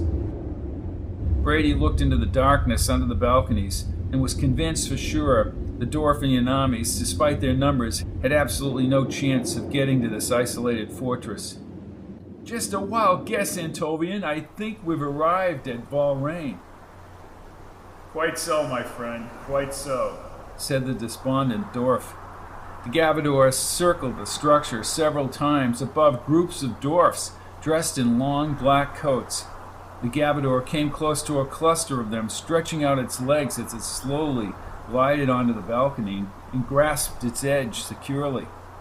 "There's a happy bunch," remarked Brady as he looked at the expressionless dwarfs, all with black fluton rifles. The large wooden door to the inside opened, and a dwarf, dressed in a one-piece lavender suit, came forward. "I am Halfrin. You will step off the Gavador, Mr. Brady and Dwarf Antovian." "Oh, my name is Sivon, and this is Gazlu," said Brady as his heart pounded. "We know who you are," said Halfrin as he motioned the guards over to them. They pulled Brady and Antovian from the pouch and shoved them onto the stone balcony. "You have us confused, friend," said Brady, hoping desperately the dwarf would change his assessment. "You are an alien from the planet Norlon, and your comrade is a traitor to Valrain." Antovian looked sadder than he had ever been. "No use in lying, Brady. We must face the end now. Let us die with dignity." Brady did not reply. The guards pushed him through the doorway, and Halfrin followed them inside. He was in charge of whether they lived or died. Brady slept for a very long time after he was imprisoned inside a rock-lined windowless chamber lighted by several torches. He sat up in the bed, feeling lighter as he caught sight of his human hands. He wandered over to a murky mirror and smiled broadly. He was human again. They must have tapped into his mind, he thought, as he was dressed in his light blue suit and hat. But that hat was on Earth, so they must have duplicated it. And the normally wrinkled and stained suit was clean and pressed. He gazed into the mirror to the features he had almost forgotten, his wavy brown hair, his gray human eyes. He bared his teeth. They were all there, even the crown on his back tooth. Before he could rejoice too much, the large wooden door opened, and two of the guards rushed inside. "I'm human!" he yelled, but they did not understand what he was saying. "Zevinak Bakchao!" sneered the guards as they tied a heavy rope around his wrist and pushed him into the hallway. Big ting, shouted another guard in the corridor as they led him away. The corridor, its stone blocks reaching high into the dank air, wound into the fortress, lighted by closely spaced torches. They led him past the hallway, into the balcony exit, into an area bordering a spacious hall. There were hundreds of guards inside, and Brady could sense that his moment with the elders must be drawing near. However, somehow he thought, they might be reasonable and move to save Earth. The guards pushed him forward and he stumbled into the room. Multicolored banners of intricate design hung along the ancient walls. The guards lined both sides of a black carpet which ran along the floor to a triangular-shaped table some 50 yards away. He walked with the solemn guards, and he still did not know how he would deal with the elders. As he neared the table, however, he could see the dwarf Halfrin. The elders were not there. "Where is Antovian?" asked Brady as he reached the edge of the table. Halfrin stood next to a pyramid screen mounted on the table. The dwarf handed him a small translator box. "Jemtik Horta Stanton," said Halfrin as Brady took the box. "Where is my friend?" he repeated. "Antovian is in a cell like yours and is waiting for a eventual hearing with the elders." "You lured us here. I knew it. The whole journey was a trick of some kind." "You are quite astute in your observations, Mr. Brady. We know that the Freeholder forces have followed your route very closely. We've known all along of your capture from Earth and your strong desire to halt the destruction of your planet Norlon. The elders of Valrain were your only hope, and the Freeholders with their renegade allies wanted to determine the exact location of Valrain." "Well, they'll find it eventually. I admit the terrain is a..." "First, Mr. Brady, they will never even remotely come near this place. And this place is not Valrain." "Not Valrain?" he asked the translator. I'll get no hearing? Oh, you have been granted a hearing. The elders have never heard an alien argue for its own planet. There is a ball rain, but it is not here. I don't understand, You will. said Halfren as he sat next to the screen. Is your human body the way you remembered it? It is, he said as he thought. Halfren, you said the forces would not reach this place. These guards are formidable, but the Freeholders number in the hundreds of thousands. Halfren switched on the 3 screens. Bring Mr. Brady a chair. He said. The screens filled with an expansive view of the Eow plain, as seen from the buttes under the dark clouds. The Freeholders, now numbering in the hundreds of thousands, were an astonishing sight as they covered the entire plain. They were sectioned into 3 groups and further subdivided into divisions. Each of these groups carried banners from their portion of the planet, all brandishing their primitive weapons. "What's going on?" asked Brady. How would you Earth people say it? The flies are marching into the spider's web.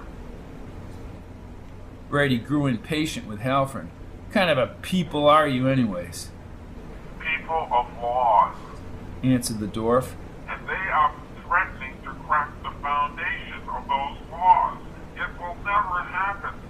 However, the survival of the laws and the defense thereof is paramount to anyone who gets in the way. "Little excessive," growled Brady as they brought him the chair. But he chose to stand in spite, leaning to the right of the table as he watched the screen intensely. Then he looked up at Halfren. "You can't do this. These people want peace, freedom of choice." Freedom of choice? I will not argue semantics. The law is the law. "You are crazy," said Brady slowly and very loudly. "You're all crazy," he said as he seemed to snap. Grabbing Halfren's throat, the guards descended upon Brady and pulled him back. It is the law of Bahrain, the law which you despise, which is keeping you alive for this moment. Brady spit on the floor in front of the table, his human teeth bared. "You and your law," he yelled. "You don't know the first thing about life." Silence! "No, you fundamentalist, unyielding..." I said silence! Gag him until this is over. The guards tied a fabric around Brady's mouth and sat him down in the chair, pointing their fluton rifles at his head. Helpless, he had no choice but to sit and watch the armies coming closer to Halfren's web. The Freeholders seemed exuberant as they marched, and he could hear the faint sounds of singing.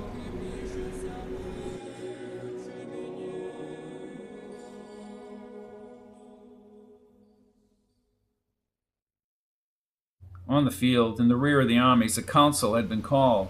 The Renegade, Treeform, and 15 leaders from the subgroups were listening to scouts who had penetrated the broken land.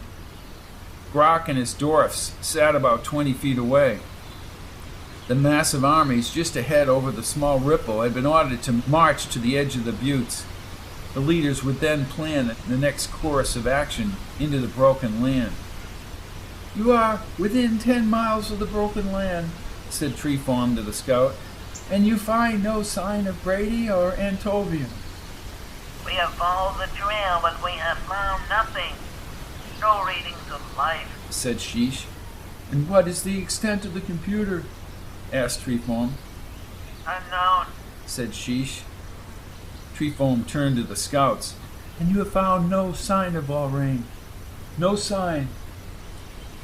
I suggest we send scouts deeper into the broken land. Even if we have to wait here for days, we will be sure what we have to face. "I agree," said Treeform. 10 dwarfs will go. The armies will camp along the buttes." Sheesh looked down at the army's positions on his computer. They had reached the edge of the broken land. There will be a problem with supplies. Said the renegade. We must locate another source. He added as a sensor on Grunk's second-in-command's computer began flashing and emitting a modulating tone. Grunk sprung to his feet and ran forward to the dwarf who had commandeered their flutons in the computer. "That sensor is activating," he shouted. "What does this mean?" asked Treeform as he stood and walked over to Grok. An atmospheric disturbance, said Grok as he looked down at the screen, in an area directly in front of those buttes. It could mean a number of things, said the Renegade as he looked at his own computer. I find nothing. What is your opinion, Commander? The high-pitched signal changed and Grok studied the figures on the screen. Get those dwarfs out of there right now, he said quickly. Why? Asked the befuddled Treeform. An attack is imminent. Get them out of there, repeated Grok. An attack? Laughed Treeform. I see no other forces. No, Treeform, said Sheesh. The Commander speaks the truth. It may be some kind of energy. Your scouts run the distance, bring those armies back to this point. Orderly, no explanations. They are only to withdraw. Explain, asked Treeform as the scouts ran forward. Before Sheesh could answer, the signal changed once again. It is intensifying, cried Paris, who had come up from the rear. Unbelievable energy within the buttes. I only hope they have time, said Grok as he looked forward to the top of the knoll. On both computer screens, the scouts were running at full speed, and every one of the scouts froze in their steps, screaming, as sharp blue streaks appeared in the air. Their bodies glowed a bright red, and only the outlines were visible. The blue streaks descended upon them, cutting through their bodies and vaporizing them in a matter of seconds. Treeform, who only seconds before had doubted the commander's words, stood, unable to move. They have tricked you all, shouted Grok. Fools! Now all these dwarfs will die! He had ambled over to the edge of the blue streaks. The renegade seemed baffled, probably wondering why he had not acted in a different manner. The energy closed in on the army and produced a fleeing mass of confusion. Dwarfs were trampled and others ran into knives of death from the blue streaks. One by one, 500,000 dwarfs, intelligent beings, were frozen and sliced from existence. In less than a few minutes, the plains leading to the buttes were now lifeless. Give me that, said Grok as he took the computer from the dwarf. The field has reached a maximum extension and still in place, he told the renegade. Where is it now? Asked Sheesh. The entire area has been saturated, but it's at its limit, said Grok as he looked ahead. Sheesh, you better send somebody down there to get Treeform before he becomes another casualty.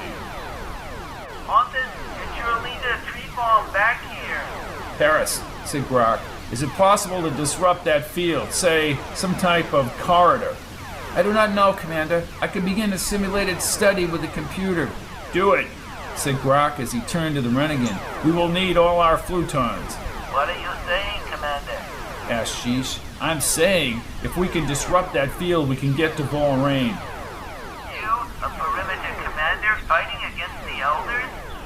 I've already incurred the death penalty, Sheesh. I am fighting for myself, he said as Treeform walked bewilderedly back into the council.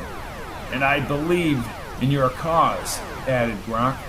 I am gratified, Commander, that you overestimate your abilities. Even with your plutons, you cannot compete with something like the blue streaks. He said as he pointed to the blue streaks. They just killed 500,000 dwarfs. No, I will not compete, but I will pierce that field. And we have, said Grok smiling, 18 dwarfs and a renegade. Sheesh turned to Treeform as he approached. We are going to attempt a piercing of the field. The dwarf leader seemed muddled in his thinking, confused and choked as he spoke to them. You want to lead the rest of us into that death field? No. My second-in-command is working on the problem now. The renegade will confirm this. Yes, it is possible. The field exists only to the edge of the butte. And how do we face them? Even if we get through, asked Treeform, we are only a handful of dwarfs. You were ready to face them before, argued Grok. Where are your great ideals now that your force has been eliminated? Do you not care for the same things? Why do you talk of such ideals? You, a dwarf of the perimeter. I will tell you as I told the renegade. I and my dwarfs might as well be dead for what we have done. Our only hope lies with your hope. Paris came over to them, alternating glances at the computer screen. Commander, we will need our weapons to penetrate the field. And can your weapons match the power of the Elders of Valrain? asked Treeform. The power. Yes, we have the power. If you believe in anything about your so-called freedom, you will lead the rest of your dwarfs and join me. Treeform remained pensive. He looked across the blue-streaked plain. The energy was so dense now that the buttes were not visible. He turned back to his remaining dwarfs. Give the commander his weapons, ordered the leader. The dwarf brought the flutons to Grunk, and Treeform looked at the commander. The fight goes on, Commander. Perhaps foolhardily, but the cause will never die. Grunk, a dwarf from the perimeter, raised his arm and placed it on the shoulder of the planetary dwarf. Treeform, aware of the significance, did the same. In a way, both separate societies, after eons apart, had somehow joined in the struggle against the authority centered in Valrain.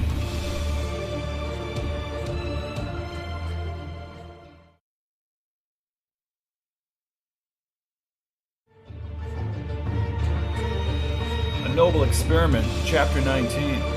Inside the fortress, the pyramid screen was cluttered with blue haze, and Halfrin ordered the screen shut off. Smiling, Halfrin ordered Brady's gag removed and came around the edge of the table to meet the human.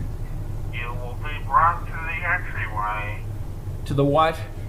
The entry to Valrain. You will see the elders now. Take him away. Goodbye, Mr. Brady. Brady was visibly upset, but there was not a whole lot he could do or say. From his vantage point, the main assaulting force was gone. The hope of storming the fortress was unequivocally lost. He had known that ever since he had seen the terrain below from the Gavador, but now there was no chance. His only hope lay in convincing the elders that Earth was worth saving. Carrying the translator, he was forced to the front of the room by the guards. On the far wall, about 500 feet from the table, were two towering wood doors, maybe 30 feet high. Several guards pulled at the doors, and they slowly creaked open as Brady approached. Brady looked inside. The corridor, which appeared endless, extended like an open funnel into infinity.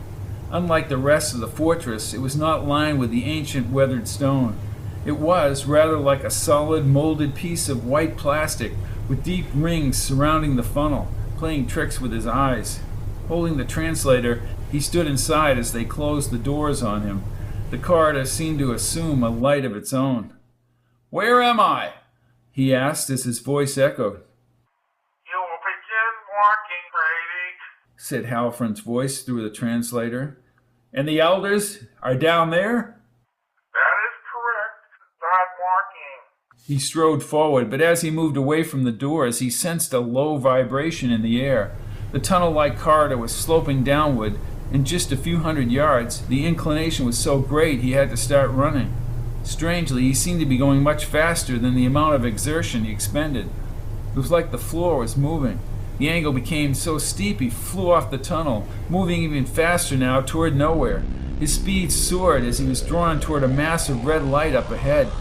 Veins of yellow lightning flooded the red glow as he flew through it, shielding his eyes. His eyes were closed when he hit solid ground and rolled over. The vibration and the velocity had ceased. He sat up on a grassy hill overlooking a light blue sandy beach. There were similar hills to his rear, and a large red sun appeared in a pale green sky. To his right was a marble structure with pillars, resembling a Greek temple, with the exception of the roof, which spiraled upward like a skyscraper. Where were the elders? 3 Edorfs in long green robes appeared in the air. "We have come to bring you to the beach," he said to them, looking up, as they were at least 6 inches taller. "All has been arranged for you, Brady." 2 of them put their arms under his arms, and he followed the other Edorf to the beach. They brought this human in his suit and hat to the edge of the breaking waves. As they turned and released him, they continued their senseless smiling. "It is not for us to say. Where are the elders?"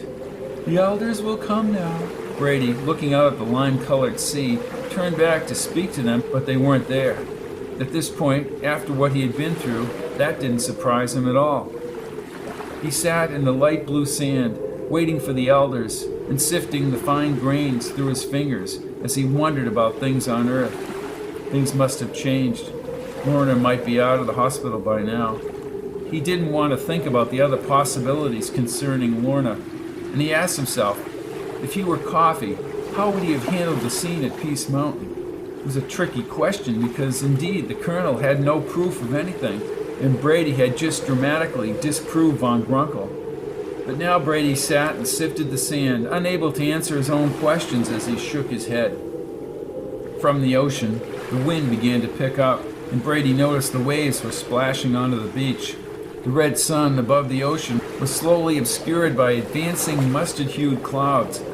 They thickened, soon covering all the sky above him.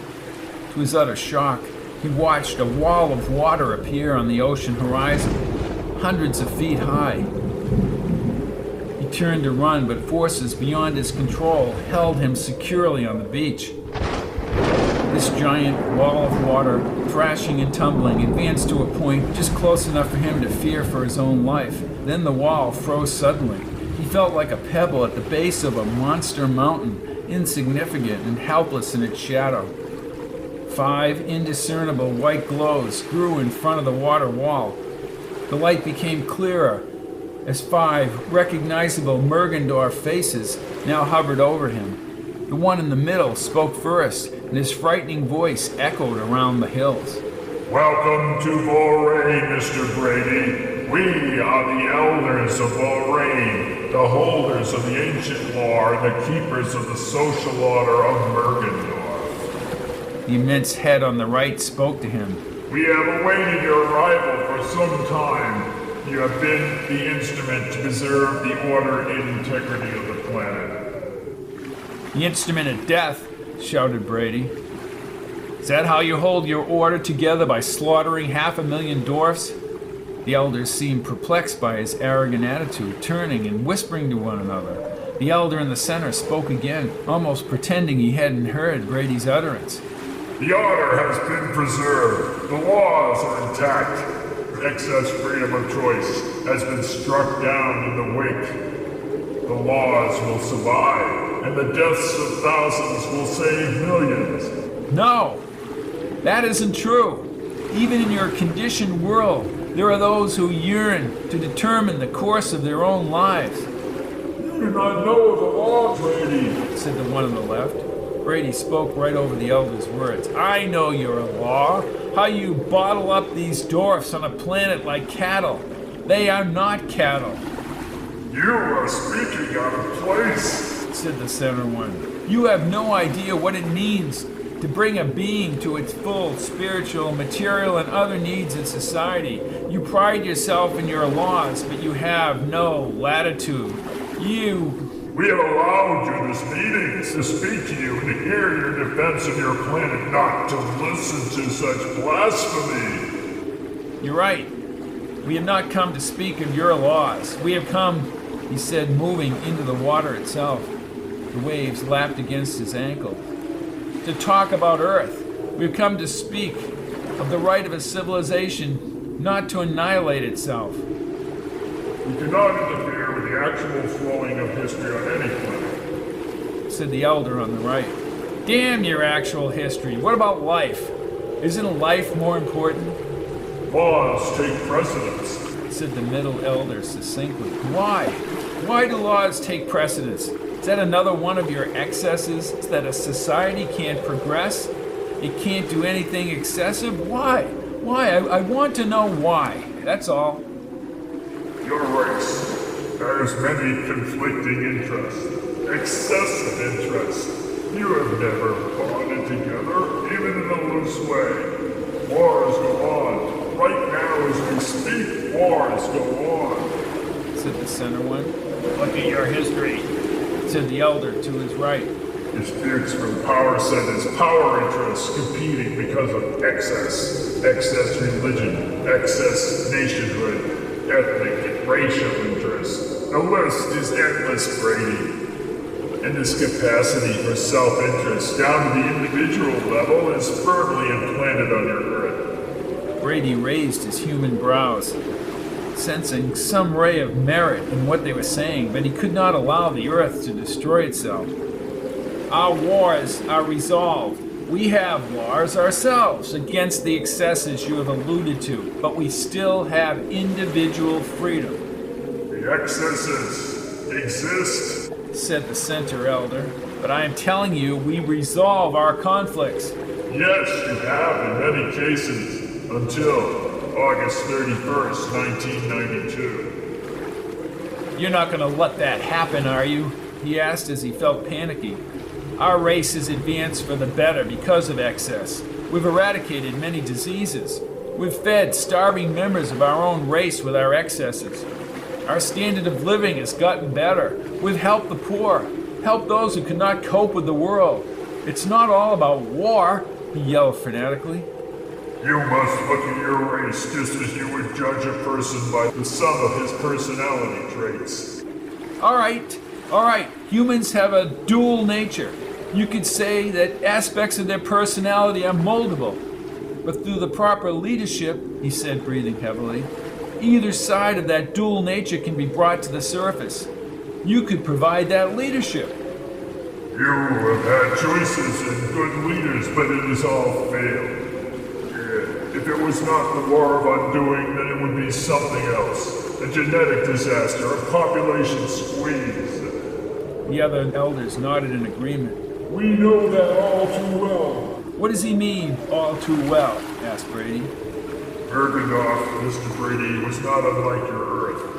Although advanced in a technological sense, 50,000 of your years ago, long before the races of your species established what you call civilization, our people led a balanced life, not taking more from nature than they put in. Warfare was unheard of. Perfect world, I suppose. Utopia. My people tell of such stories. Your world is self-destruct, and given the proper technology, it will destroy itself. And yours is the better way. Murderdoff, in its pure and simple way, was intruded upon by others in the galaxy. Over the centuries, the two worlds merged. Our ways were ruined. Nature was destroyed. And the planet was overcome with billions of dwarfs. We advanced with our technology, creating new life forms and new problems, pain and suffering, uncontrollable poverty and breakdown of society. All our civilization was contaminated by others. These Grunkens, are they? Yes, they are an offshoot of a breed that served other new life forms. Those life forms threatened to put the entire planet into servitude. Great wars were fought, lasting centuries of horror and bloodshed. And in the end, the dwarfs, the original inhabitants of the planet, won that struggle almost 2,000 of your years ago, but not after there was total destruction. All of this because of interference. The laws were then written, the perimeter constructed, and the elders were created. Only we know the secrets. We are the guardians. The villagers are simple and ignorant. We decide and they do not suffer. And you are a new life form? We have said too much. The law has been written and the law will stand. We cannot change that fact. Surely you can see that Earth will suffer greater than Mergendorf. Life that self-destructs cannot be allowed to exist. Life is sacred, yelled Brady across the water. Your Earth will continue in a way that seems most likely to affect its safety and happiness. You fools! You can't think, you can only recite your laws. Yes, that is correct. You, Brady, have broken the laws of all rain. An alien on the planet must be sentenced. You know nothing of life. You only know of what happened to you thousands of years ago. You're afraid to take the middle course. That would be too difficult for you. At least my race could move toward that middle course if it knew about the RPEG in 1992. Yes, we're excessive and we could be self-destructive, but not if we are led toward what is good. That takes hard work, patience, complicated answers, not the reactionary courses that you follow. You dwarfs!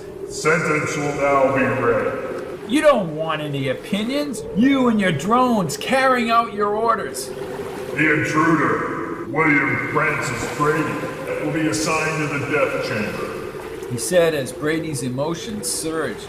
Death by methodical, painful, time-consuming torture. A torture that will be recorded and played throughout the perimeter as a warning to those who dare challenge the Valerian law. Sentence will be carried out when the sun rises over the planet. Why don't you just kill me now?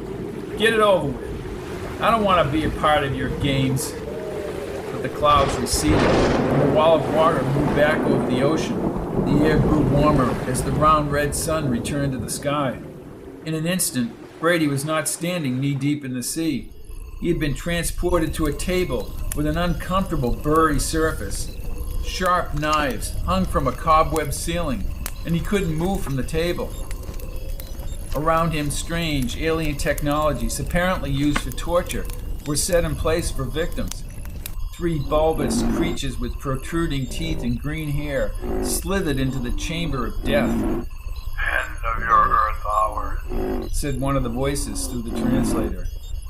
then we will begin another, with every conceivable slice of pain we can inflict upon your fragile human body, until it succumbs to the final pain.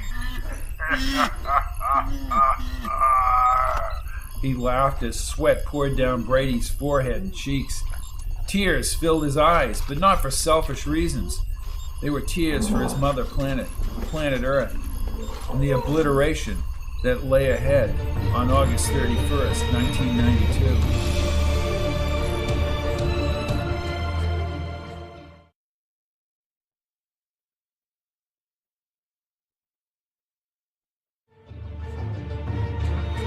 A Noble Experiment, Chapter 20. Across the lifeless terrain from the fortress, survivors of the vaporization were working frantically to break the energy field.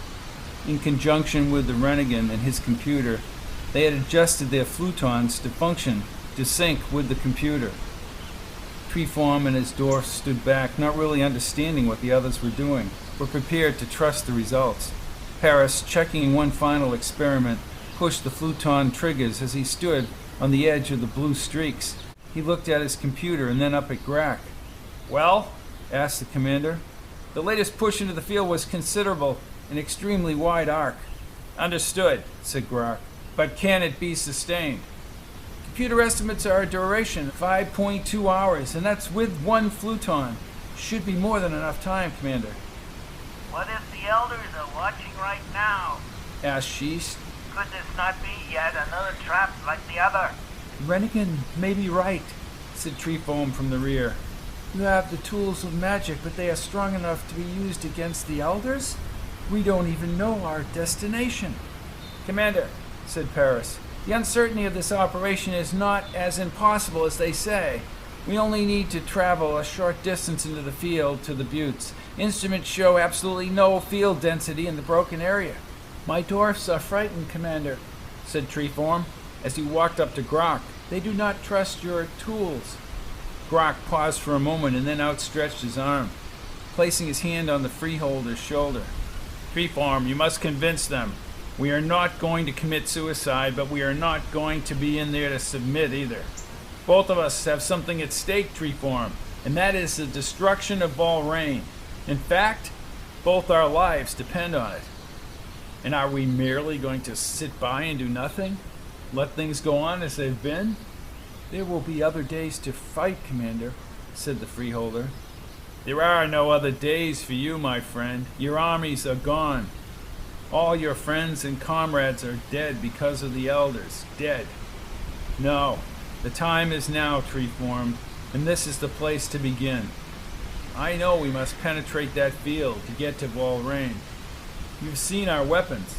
Even with 18 dwarfs, we still can make a fight of it." "I'm afraid you're right, Commander. If we return to the village, they'll seek us out. Better to die now, if we must, than to spend a lifetime in servitude." "Agreed. You are a brave dwarf, and so are your comrades," said Grunk very tactfully. "I will speak to them," replied Treefoam as he turned toward his dwarfs. Many of them, however, had already come forward. "We have heard your words," said one of his dwarfs. "Yes, and we will obey the commander to try to get to Valrain." "You are brave dwarfs," said Treeform as he faced Grok once again. "Whenever you are ready, Commander." "Good, good," smiled Grok as he walked down the incline to Paris. "Sheesh has been most helpful, Commander. He has created a reverse polarity in his own computer.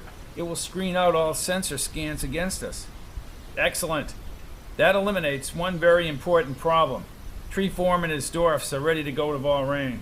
And we are ready at this end, Commander," stated his second in command. Grok motioned to Treeform at the top of the knoll, and the dwarfs came forward with their spears and long bows. Grok could still see doubt in their black eyes, but they were willing to overcome that doubt and follow him inside the field. "We are about to penetrate what can only be described as a corrosive energy field, as strong as the most powerful acid. It can, as you all saw so vividly, neutralize a dwarf in a matter of seconds. Through a combination of the computer and our Fluton weapons, we have been able to create an opening in the field. We will secure an arc wide enough to pass through. All of us will bunch together within that radius. I will operate the computer as we travel. Are there any questions?" "We are ready to follow you, Commander Grok," assured Treeform. "Good," said Grok as he was handed the computer with the spider-shaped Fluton now tied onto it. "Let us go," he ordered as he strapped it into his belt, holding it with both hands as he moved to the edge of the sizzling energy field. He pushed the proper sequence of buttons and looked up as a wide arc opened, just as Paris had predicted, within the field. "Commander?" asked Paris, awaiting his orders. "I want Laren and Butor at the front edge of the area," said Grok, as he felt more comfortable with his own dwarfs up front. "You will keep the others inside, the rest of you," he said as he actually took a step inside the arc, moving it forward. "The rest of you will stand in 2 rows in front of me and 2 rows in back. Sheesh, I want you in back of me." Following Grok's order, they took their respective positions. He checked the formation and kept his eyes on the computer as he stepped forward. "Ready, Commander," assured Paris from up front. "All right, here we go," said Grok as they began to march. The field was sealed neatly behind them, and they were totally encompassed. "All readings are normal," said Grok as they moved across the plain. It was like being in a room with a colored window as the blue light dimmed the outside suns. Once a few minutes had passed, they marched confidently in unison toward the buttes. "Readings indicate we must proceed to the left," said Paris as he looked at the other computer. "All right, did everyone hear that? We are going left in 5 seconds. 4, 3, 2, 1, mark," he said as he turned the computer and his body to the left. He had moved too abruptly, however, and the dwarf Butor had not moved at all. The field seemed to move inward, trapping his frozen body in a red glow. In the brightness, it was disfigured and sliced into oblivion. "Butor, no!" cried Grok. "Everyone stop! We will not panic! Everyone stop!" But they were all frightened, especially Treeform's dwarfs, who had difficulty trying to comprehend the field. It was possible, in their minds, that it was closing in on them like it had on Butor. "What happened?" demanded the Renegade. "Was it the device?" "No, it was not the device," Grok told him. "I repeat, it was not the device. The arc remains constant. Butor did not move as fast as I did. He was too close to the edge of the field. Please, air readings are growing thin. We have a short distance left. We must continue. I will count down again, and then we will all move straight ahead. Laren, I want you closer to us," he said as the dwarf happily acquiesced to his demand. 5, 4, 3, 2, 1, march. They headed down the slight slope once again, this time more cautiously. The odds had become steeper with Butor's death, and to compound their problems, the air was growing unusually thin. When they burst from the field into the area under the clouds, they all drew the cool air into their lungs, some of them bending over in pain. "Is everyone all right?" asked Grok as he walked away from the field and sealed it back together. He handed the device to Paris. "Keep those signals up. I don't want to be spotted." "Yes, Commander.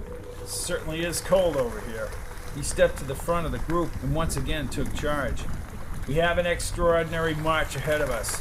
The computer can scan far ahead, and yet we see nothing of Valrain. This is the time for perseverance. We must keep going. Laren and Fleshin, you will advance ahead of us.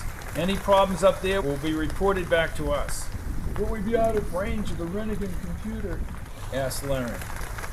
No, we have a wide range to knock down all scans against us, Answered Sheesh. He handed his computer to Laren. Very well, said Laren as they both hurried along the trail into the broken land. Brock led the march, up front as he had been all his life, and the others followed him in the cold, against the odds. Fortunately, they were all in superb physical condition and were able to sustain the arduous ordeal over the hours. Darkness settled in quickly, however, and they carried their flickering torches in the wind. After some time, one of the dwarfs who had gone ahead ran swiftly down the narrow trail. "Laren," asked Grok as his dwarf came down to meet them. Faint readings, Commander. We were some distance ahead of you. Fleshin is waiting with the computer. The terrain has changed. "I suggest we hurry ahead, Commander. Survey those readings," advised Paris. "Yes, let us go," said Grok as he began to walk quickly. An hour or so later, they reached Flessin. Paris was already reading on his own computer, and Flessin had handed the Rennigan computer to Grok. "Unbelievable, Commander," said Paris. What is it, Paris? Asked Sheesh as he looked at the computer. "An immense power field similar to the cube on the Revered One's hill, but much stronger."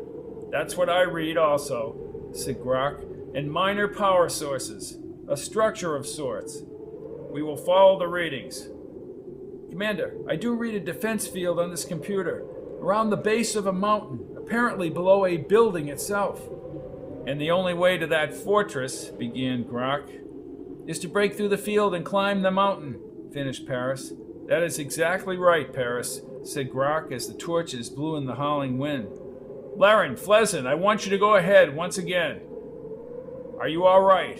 he asked as the two dwarfs stuffed food into their mouths and nodded their heads. "How about everyone else?" There was no answer, even if there were problems. Grok considered this a tacit consent to plunge ahead, and when the two scouts departed, he gave the order to advance against the wind. Traveling over unmarked ledges in the beating snow-laden winds, Grok intrepidly led them in the direction of the computer readings. The temperature hovered just under the freezing point as they passed over ice-covered bodies of water and ankle-deep snow. It was only their constant movement which kept them warm. A long time had passed when they first picked up readings for the fortress. Despite his dwarfen physique, Grok could feel his stamina giving way. The party plugged steadfastly up the rocks of a smaller hill where the two Dwarfian scouts were standing. The fortress peak ahead jutted above the other peaks, and below was the protective barrier that cut between the peaks in total darkness. "Sir," said Laren, "the field is quite strong." "And quite invisible," said Paris. "None of that blue light we saw back in the expanse." "Correct, Commander," said Paris. His second-in-command picked up a rock and hurled it high into the air. As it fell toward the ground, it hit the top of the invisible field and was instantly dematerialized in a flash of orange light. "You have made your point, Paris. Providing we are able to get through this, we must climb that peak. Yet we have an ocean of invisible protection below. Can we create an arc?" "Yes, it will be slightly smaller, Commander, unless we drain the fluton completely." "No, we'll need the fluton. We'll use a smaller arc. One final thing before we cross. Do you read life forms in that fortress? A scattered contingent along the outer edges, others grouped inside near the power source. I should point out, Commander, I have never seen anything like that power source. Time and space would appear to be distorted inside. We'll have to take that into account when we plan our attack on the other side of the darkness." "We are ready when you are, Commander," said Treeform. "Sheesh, I want you up front, reading with your computer. I don't want any surprises. Laren, Flessin, on the front left and right when I tell you," he said as he turned to Treeform. "One of your spears." Treeform handed a spear to Grok. With Paris by his side, the commander edged his way down the slope. He stuck the spear outward as Paris gave the readings from the converted computer. "Close, Commander, you are close." The front of the spear exploded in orange sparks. Grunk retracted it at once. He had reached the edge of the invisible field, and to his satisfaction, he had seen it without the aid of a computer. Activate the arc. Paris pushed the computer buttons, and Grunk thrust the spear forward in the same area. Nothing happened. There were no sparks or dematerialization. He moved the spear to the left, encountering the deadly field again. Close, very close, said Grunk, shaking his head. Laren, Flezen, each of you get a spear. Hold it as I did. I want to know where the edge of that field is at all times. Everyone else, come down here. Paris handed him the computer with the attached fluton. It would be more difficult this time as they huddled together. The torches were extinguished as not to burn the fragile air, just leaving the light from the perimeter dwarf's light sticks. The slope was filled with sharp, narrow-edged rocks, which were slippery from the draining water. When they had reached the lowest point, the group stepped onto muddy soil, walkable without the most extreme caution. One wrong step could be the last. It was as if they were crossing an ocean bottom. During the time they crossed the short distance, they prepared themselves for the possibility of an instant death, and the dwarfs above them and the mountain fortress seemed very secondary. 20 minutes later, they emerged from the fresh air and up the fortress slope. Now they were extremely fatigued and drained by the emotional stress, but Grunk was determined as he pushed up the slope in the dim light. They climbed to a point just below the fortress balcony. Life forms are up there, said Sheesh, pointing to the balcony. 2 dwarfs in this immediate section, said Paris. We will not use the flutons, said Grunk. Commander, I understand your confidence in the Freeholders, but we are strongly outnumbered. I know that, Paris. I don't want any energy readings monitored inside. We'll use the flutons once we get inside. Only then if we have to. Treeform, I need 2 of your best archers. Freeholder leader motioned for 2 of his dwarfs, and they rushed up to Grunk with their bows. Yes, Commander. There are 2 dwarfs on the balcony above. I want them killed. 1 shot each with your bows. Laren, you will cover them in case anything goes wrong. Understood. Sheesh, do you have a weapon? No, Commander. Use this fluton. It has the setting dial on top and is activated by 2 side triggers, he said as he handed the fluton to the renegade. And the rest of you, fluton should be set to vaporize. The 2 freeholders began to scale the rocks above them. Reaching the edge of the wall without a noise, they secured their bows. Both dwarfs looked at each other one final time, nodded, and sprang up. At once they released their arrows, puncturing the guards' dark clothing before they could move. Both guards fell to the stone floor, dead, and the freeholders signaled for the group to come up the rocks. Laren was the first over the wall, and followed quickly by the others. Life forms? Asked Grunk. At the end of the corridor from this door, said Paris. Pick up the rifles, ordered Grunk. Laren, holding one of the rifles, opened the heavy door. They ran through the stone corridor. Once again, Grunk took the lead, edging his way to the corner of the next corridor. He looked down at the computer. 16 guards, outside the entrance to a larger room, he whispered to Paris. As he spoke, however, guards began pouring out the outside door from the balcony, scattering their fluton fire at will. Several of Treeform's dwarfs were mowed down, but the fire was quickly returned. The guards at the door were vaporized, and a gaping hole appeared in the stones. Commander, beckoned Paris. Forward! Forward! Cried Grunk, as if the blood of battle had rallied his spirits. They followed him, facing the overwhelming odds, ducking into the alcoves of the large corridor. As a contingent of guards rounded the corner, Grunk gave the order to fire. The fortress guards attempted to return the fire, only to see a small part of the wall blasted to rubble.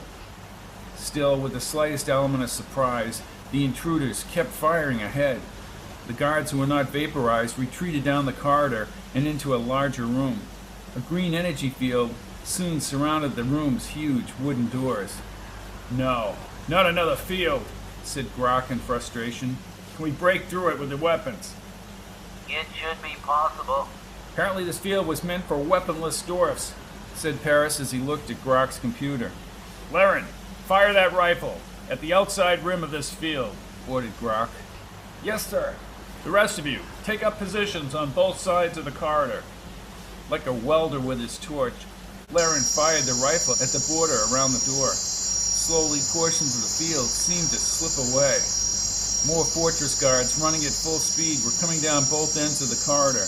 They were quickly picked off by the Freeholders and Grunk personally, as Laren kept his aim on the field. The entire field broke apart, and in seconds, Laren blasted a 10-foot hole in the door. At once, the fortress guards commenced firing, and everyone backed away from the door. "They are all well armed, Commander," said Paris as he studied the computer readings. "The majority of guards are inside this room," he said as he looked up at Grunk. 200 of them. "Not very encouraging," said Grunk, as occasionally a guard would attempt to traverse the corridor only to be vaporized by the Freeholders. "We can't beat these odds, even with our flutons." "Quite correct, Commander. We may be nearing the end of our fight," answered his second-in-command. "Can you unload the weapons?" asked Sheesh into his translator. "All weapons have safety hitches," said Grunk. "Can't be done." "Even with a diaplosis condenser?" "A what?" "The condenser creates a homing explosion. We use it to bring in distant signals." "And that is inside your computer?" asked Grunk. "I can attach it to the circuits of your fluton." said Sheesh. "A respectable idea, Sheesh, but how do we get it in there?" asked the commander. "One of the guards," said Treeform. "Let us take care of this, Treeform. You don't know anything about weaponry." "No," said the Freeholder as he came up to Grunk, "but I do know tactics. If you blow up your weapon, you will need someone to bring it in there. Any one of us will be killed, but not one of the guards." "Well," said Grunk as the fluton energy blasted the wall next to him and he scampered backwards. "I guess it's the only way," he admitted, upset that the Freeholder had thought of the plan. "Your orders, Commander." "Flutons on lowest setting. Bring one of the guards down here." Grunk's dwarfs ran up the corridor, and in a matter of seconds they had knocked several guards unconscious. The fire from inside was minimal now as they dragged out one of the guards down to the entrance. He was groggy and almost awake as Grunk looked down at him. "Listen to me," said Grunk. The guard lunged at Grunk. Quickly he was wrestled to the ground by the Freeholders, and they held him back as he yelled at Grunk. "I will kill you all!" "No, you won't," scowled Grunk. "Now you listen to me. We want a ceasefire. We will—" "I only take my orders from Volraine," shouted the guard. "You will take orders from me or I will kill you on the spot," said Grunk. The guard closed his mouth and knew the commander was serious. "Commander, we are ready on this end." "Good. We will strap your instructions on your back and you will give them to your leader." "Halfrin." "Yes, Halfrin. Go to him and give him the instructions. Any wrong moves and you will be killed instantly." I don't trust you, Freeholder. "I am not a Freeholder, and you don't have any choice. Now turn around," yelled Grunk.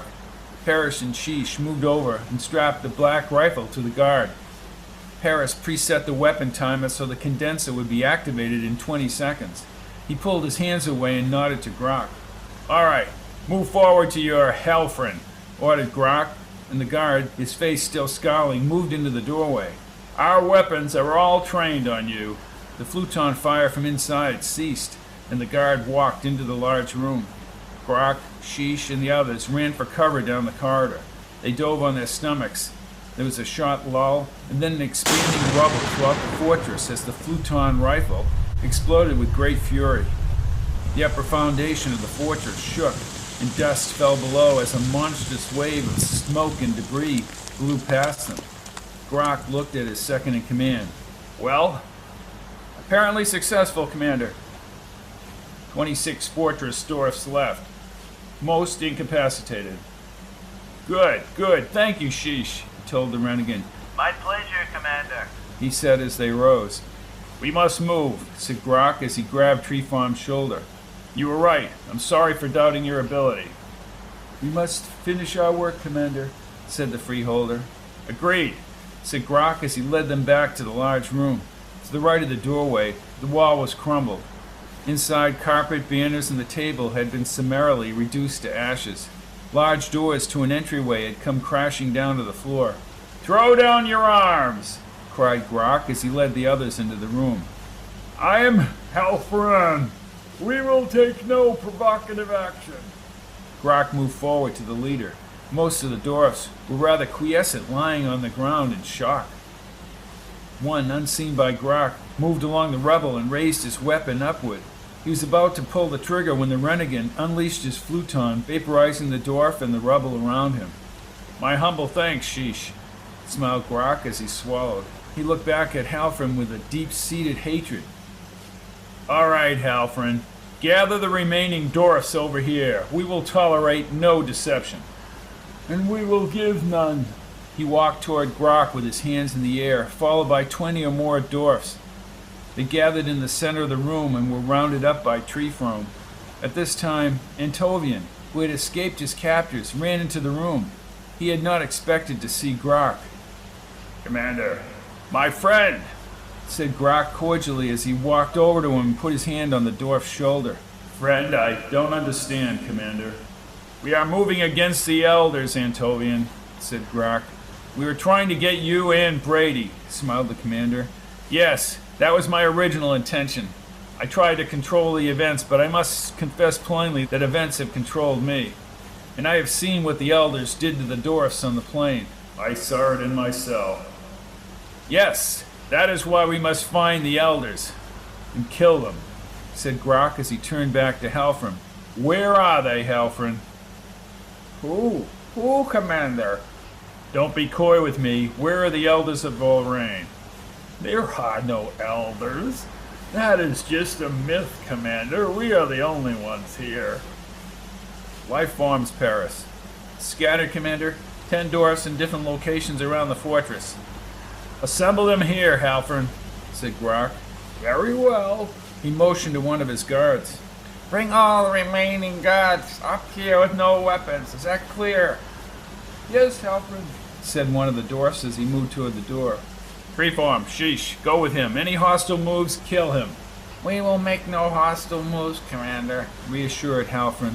"You tell me, Halfrin, where the elders are." "I'm sorry, Commander. I'm telling you there are no elders." "We will find them. In the meantime, Laren, Pleasant, get over to those ships. Work with these dwarfs. I want one ship programmed for the perimeter and the other ship..." "Yes, Commander?" "Program that ship for Neuralon." "Neuralon, Commander?" "Neuralon, Dwarf Laren. Halfrin, you will assist them and answer any questions. And no tricks." They brought Halfrin under the points of their flutons over to the ships behind the rubble. "Commander," said Paris, "the power readings still suggest a source down that tunnel behind the collapsed doors." Grok rubbed his face. He was tired and he knew his dwarfs were tired. "We have taken the fortress, Paris. We have all grown fatigued. Perhaps we should wait till we have rested." "No doubt the elders will be formidable, Commander. They sent Brady somewhere down that tunnel almost 10 hours ago." "What are you talking about?" asked Antovian. "Brady," asked Grok. "The human who wants to warn his race of the War of Undoing." "As long as the elders exist, the perimeter exists," said Paris. "Very well. We will all go into the tunnel," said Grok as the renegade and Treeform returned with the rest of the fortress guards. "We are going down this tunnel to the elders," he told them. "I will accompany you, Commander," said Sheesh. "No, I want you and Treefoam back here, Sheesh. You must guard Halfrin and the others. I don't trust them. Watch them while they prepare the ships for space travel. We'll be back." "A risky venture, Commander," said the renegade. "Give us 1 day. If there's no word, use your own discretion. Find the elders or leave this place." "Very well, Commander. I hope you will be successful."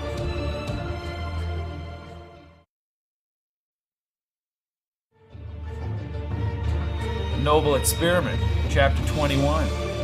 The inside corridor was unscathed. Antovian followed them past the green rings as Paris studied the computer. His second-in-command was not at all surprised by what he saw. "A type of vortex, very similar to the revered one's cube. Then it is all very dissimilar." "Paris, please be more specific. This isn't the most pleasant place. I want to know what's going on here," said Grok as he looked forward. "Intensified readings. On a scale 10,000 times the revered one's cube," said Paris as the slope of the tunnel pitched downward. A low vibration filled the air and soon they were running forward. Out of control, they were lifted into the weightless section of smoky red light. "What is this?" yelled Grok. "Actual distortions of time and space, Commander," returned Paris, clutching onto the rifle and the computer.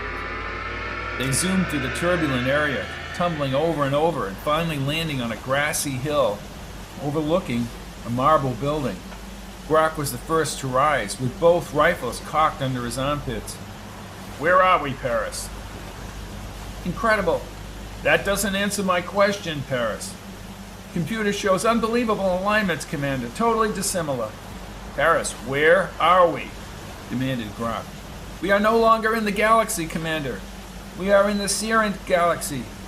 "How can we be in the Sierrant Galaxy?" scoffed Grok as he looked at the computer. "This is impossible.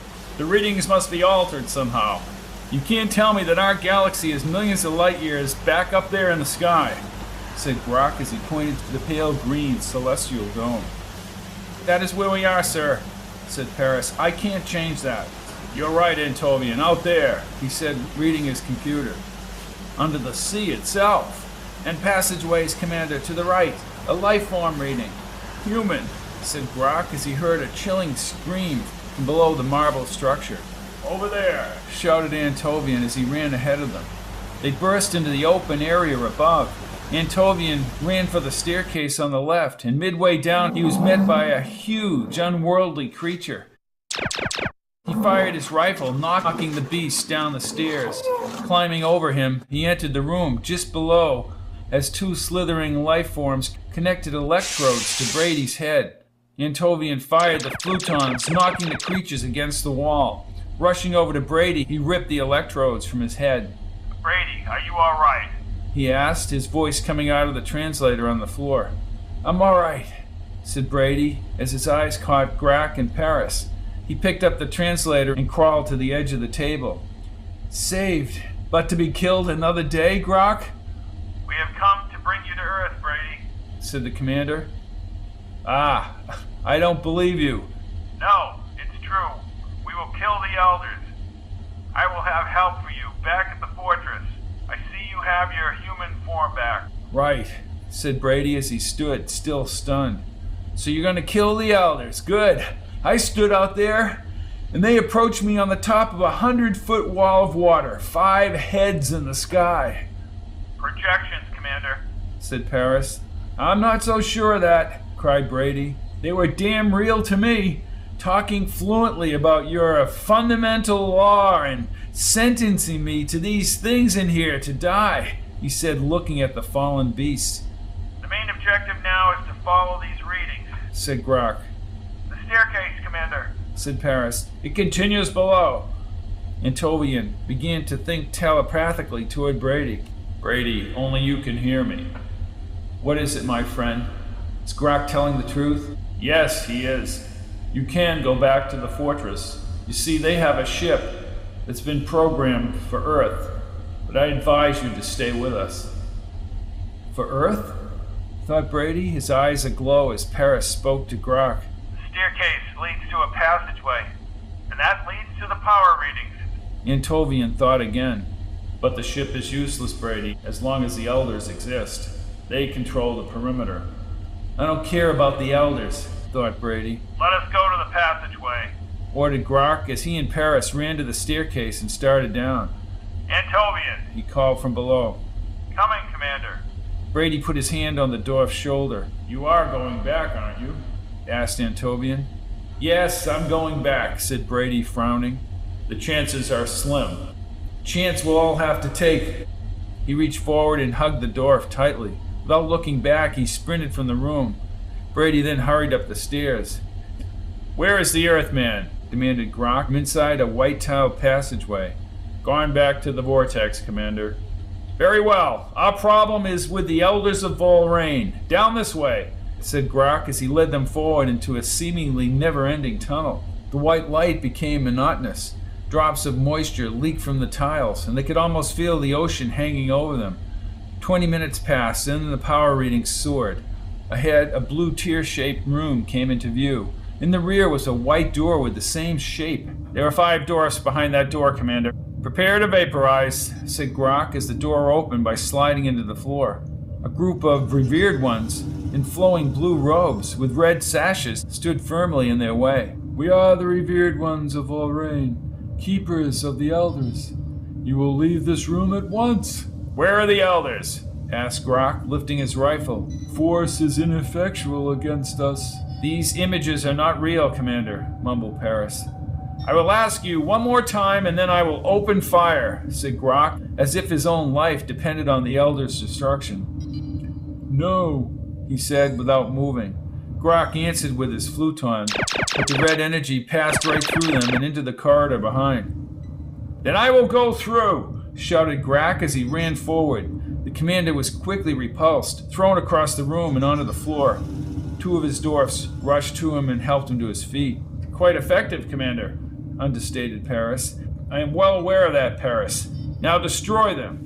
"I don't know if that's possible, Commander. It will require computations, and if it's not a polarity I'm familiar with, providing what? Providing they don't attack us, Commander." "I don't care. Just get on with it," ordered Grok, unfrightened and undaunted. Brady ran up the grassy hill, scrambling to the top. Every second was filled with thoughts of Grok stopping him from returning to the fortress. He frantically waved his arms as he searched for a visible warp in time and space. The space seemed normal, however, and he stood, flustered, with his hands on his hips. At any moment, the elders might reappear in the sky and all would be lost. As he turned, his elbow felt strange, almost weightless. Swinging to his right, he saw the tip of the joint was not visible. Brady had found the vortex. Wasting no time, he felt the dimensions of the void with his fingers and drew a corresponding mark across the grass. But he feared the arrival of the elders. He stepped back and ran swiftly over the grass, leaping at the mark, and then disappeared into nothingness. As if he were in the hose of a vacuum, he was drawn upward to the fortress in the Milky Way galaxy. The space was different, a blurred gray, and he could sense great forces operating around him. He landed on the incline, sliding a few feet on the surface and coming to rest on his belly. Inside, dwarfs were working on the ship. Assisted by Halfrin and his guards, Brady learned they had just completed the programming of the ship for Earth. As they walked from the ship, a slight explosion rocked the third ship. Two of the dwarfs rushed over to the other ship as Halfrin lingered behind the Earth vessel. "What has happened here?" asked Brady. "Appears to be in the navigation system. Just a minor problem." "No," answered the other dwarf. "Without this panel, the computers cannot guide the ship." "Well, maybe we should..." began Halfrin. "I will not take orders from you, Halfrin," scolded the dwarf as he tugged at the burnt-out panel. "Begin checking the other system." He shouted and pulled the panel forward. "Very well," said Halfrin as he moved to the back of the ship. "Someone is coming from the tunnel," called the Freeholder Treefoam from the rubble. They all stood and rushed toward the ship. Brady emerged from the debris in front of the tunnel doors. The guards backed away, repulsed by his alien human form. Treefoam, the Freeholder, although being somewhat hesitant, moved forward and stared at him. "Where are the others, Brady?" he asked. "You are Brady." Brady held up the translator. "Yes, Treefoam, I am Brady. The others have gone to search for the elders," he said as he thought quickly. "They want to start me for Earth on the ship you are preparing." Halfrin stood on top of the rubble that separated the two rooms. "And you sent me to be tortured." "I know nothing of your torture," said Halfrin. "The elders forbid aliens in our vessels." "Quiet, Halfrin," said one of the dwarfs as he climbed down the rocks and walked over to the human.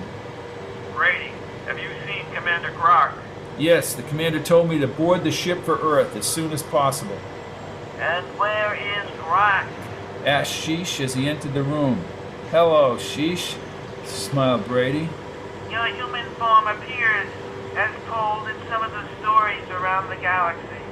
"Never mind what he looks like," said the other dwarf. "The elders forbid travel in our vessel." "I am going back to Earth," said Brady as he tried to climb through the rubble, followed by the others. He stood at the top and surveyed some damage to the ship. "How did you get here, and what happened to the fortress?"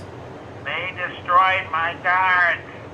"Silence," ordered one of Grok's dwarfs as he drew his fluton. "We have traveled across the Broken Land after the slaughter." But this, how did you get through? Luck, I guess. Now come on, your ship to Earth is ready. You will pay dearly for this, Cried Halfrin. I don't think so. I have no skill to navigate this ship, said Brady. You don't need any skill, Brady. You will merely be a passenger. The computers will guide the ship. They will instruct you if they need you to do anything. Sounds easy enough, but how long will the journey take? This vessel has high-speed capacity. The journey will take you less than 3 weeks. Brady, always aware of the Elder's power and the fact that Grok would storm through the vortex at any minute, knew that he must be expeditious. He put his hand on Laren's shoulder. Thank you for your assistance, Laren. Good luck, Bill Brady. The Renegade was just coming down the rubble, and Brady walked over to him with his hand outstretched. Goodbye, Sheesh. I hope we will meet again someday. You will be successful, Brady, but only if you are cunning. Do not lose that ability. The truth is the truth, but the truth can kill you if you're not careful. I understand your words, my friend. Thank you. We will meet again, I'm sure. Good luck, Brady. Brady turned under the watchful eye of Halfrin and stepped through the hatchway with Laren. He noticed one compact chair with a smooth black leather-like cover.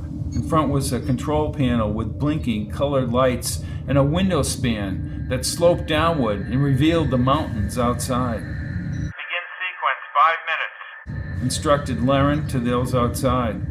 Received. Brady heard the computer speak through his translator. Laren turned to Brady. It's just you and the computer now for 3 of your weeks. Said Laren. He again put his hand on Brady's shoulder. Goodbye, Laren. The Doff nodded silently and exited the vessel. They closed the hatch, and the air seemed tight. Brady settled into the chair, and a restraining field encompassed his body. Above the hatch, a strange click sounded just for a second. When you have been seated, please press the field density button. It is the red and blue button next to the arm of the chair. It will enable you to be safely strapped inside to be restrained during the flight. Brady went forward toward the massive control panel in the observation viewer.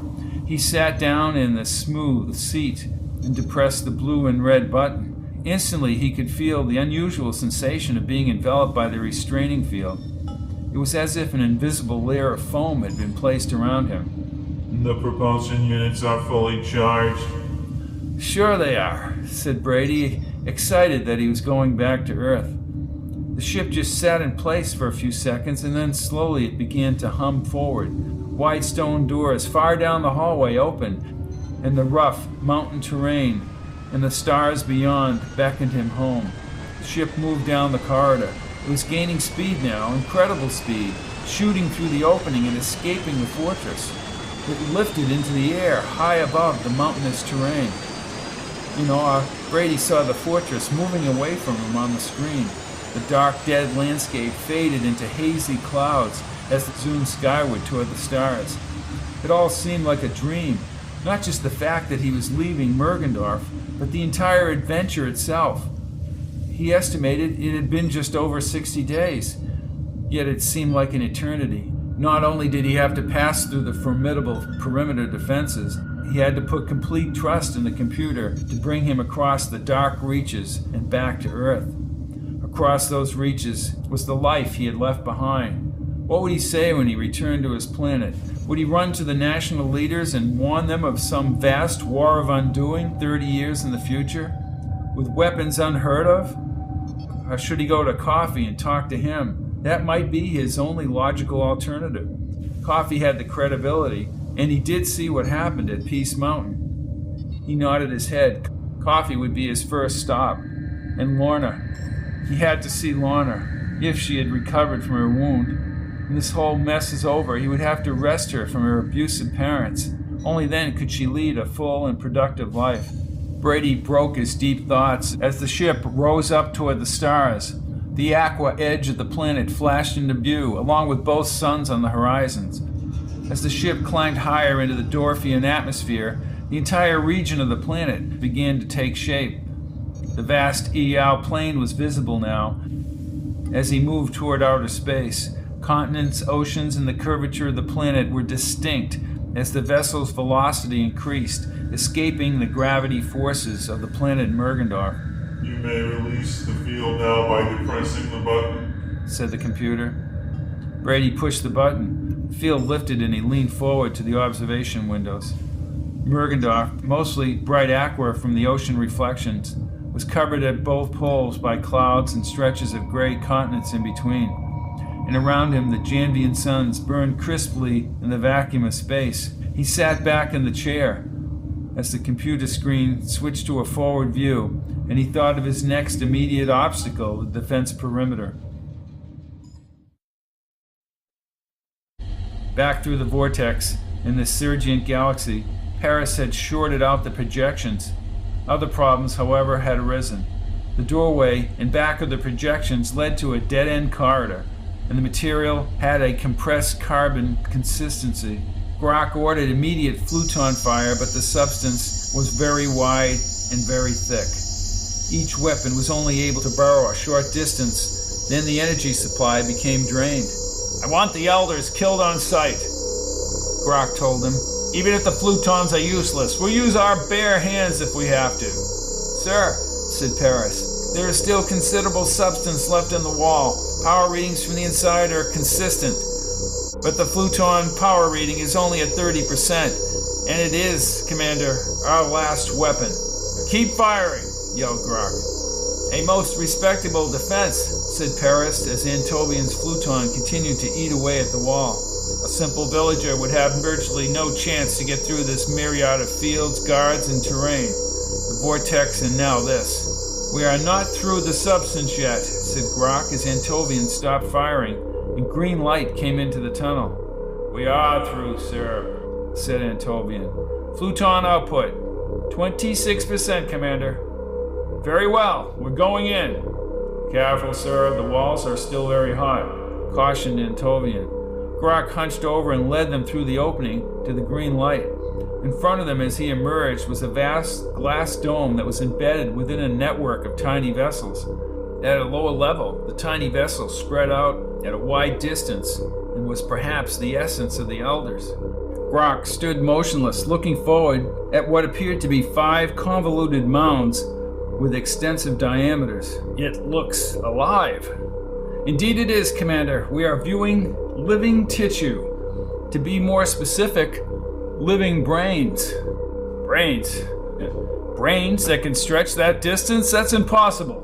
"No, Commander. They are living brains, fed by conduits from below, and protected by the casing of the vessels, like veins and arteries. Enormous power. I believe what Mr. Brady saw over the ocean was a physical extension of these brains." Your adjutant is correct, Commander Grok, said the voice of one of the elders, echoing around the rim of the casing. You have come a long distance, but your journey is over. You will all be destroyed. It is the law of all rain. "Commander," whispered Paris as he showed the computer readings to Grok. "Highly unlikely. My computer shows no weaponry at all at this level." "A bluff? Unless they possess power that does not register with the computer." You have acted in an excessive manner, capturing the Earthman and bringing him to the planet. The sentence may not be explained and will commence shortly. Death by torture.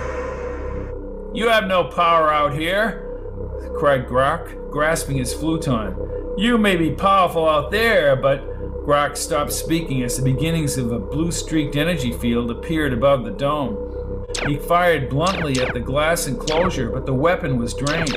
He kept the trigger depressed as the field began to sift downward. "Paris, Antovian, back in the tunnel," he ordered as he kept firing. "No, we will die with you, Commander," stated Antovian. "Get back! You can take action if this doesn't work." Even at its drain level, the fluton's red light finally penetrated the casing. The potent blue field was sucked inward, cracking the casing in several sections. The fissures grew wider and split the dome, and this field, created by the elders for their own defense, began to saturate the inner area. It swarmed downward onto the living brains. Like scalding water on ice, the field scoured the tissue away. A thick green liquid began to ooze from the remaining matter. and in the distance, an intense rumbling could be heard. "Let's get out of here now," advised Grok. "A wise move, Commander. Our safety is in jeopardy," said Paris as they ran back through the tunnel. They sprinted through the entire distance back under the ocean. The rumbling intensified like one massive quake, and water began to gush from the white tiles in tremendous torrents. As they reached the lower room and hopped over the bodies of the beasts, portions of the inner tunnel gave way. Huge surges of water pushed forward, and the marble structure shook under the pressure. They ran out the doorway and onto the grassy hill just as everything broke loose. The roof of the structure slid and the marble pillars loosened, finally crumbling to the ground. The force of the incoming water was too great and burst through, lifting debris into the air. The remaining part of the structure shook with the landscape and sank from view. Seawater flowed freely now and enveloped the lower land around the grassy hill. "Commander, I have no readings on the vortex," said Paris. "No readings?" asked the panicky Grok. "No readings. The atmosphere is normal." "Are you telling me we're trapped here on this planet, in another galaxy, which is only visible through our scanners? Unless they can reconstruct the power at the fortress, or unless we can do the same. Is that possible?" "Highly unlikely, Commander. And then, only with the greatest of luck."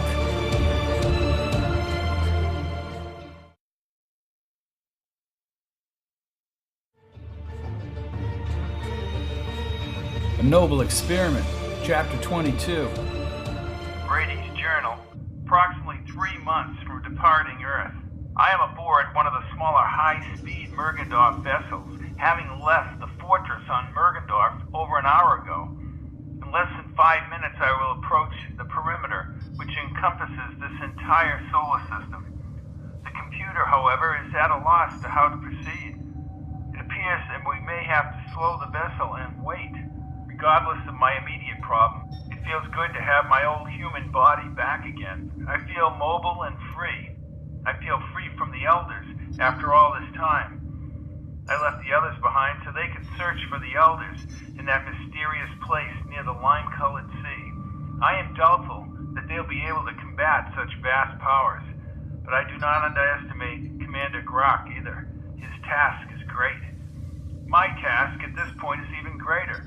I have been away from Earth for almost 3 months, and in that time I have become so appreciative of that small planet on the galaxy's edge. I fear for its future. How do I convince the leaders of Earth to listen to little old Bill Brady? How do I tell them in 30 years there will be a massive war of undoing because of something called the RPEG? I can only, as a first course of action, contact Bob Coffey, and hopefully my trusted friend will help me take the proper action. Perseverance, Lorna. Defense levels have just gone inoperative, announced the computer. Brady looked up from his wrinkled journal. "Inoperative? How is that possible, computer?" Unknown. These powers were transmitted directly from Volrain. "Grok, he must have gotten through." Possible. Volrainian instructions have been cut. "Can we get through the perimeter?" Yes, we are right on the edge of the perimeter right now. I can stop this ship's progress, but I do suggest a forward thrust. "By all means, a forward thrust," smiled Brady as he signaled with his hands.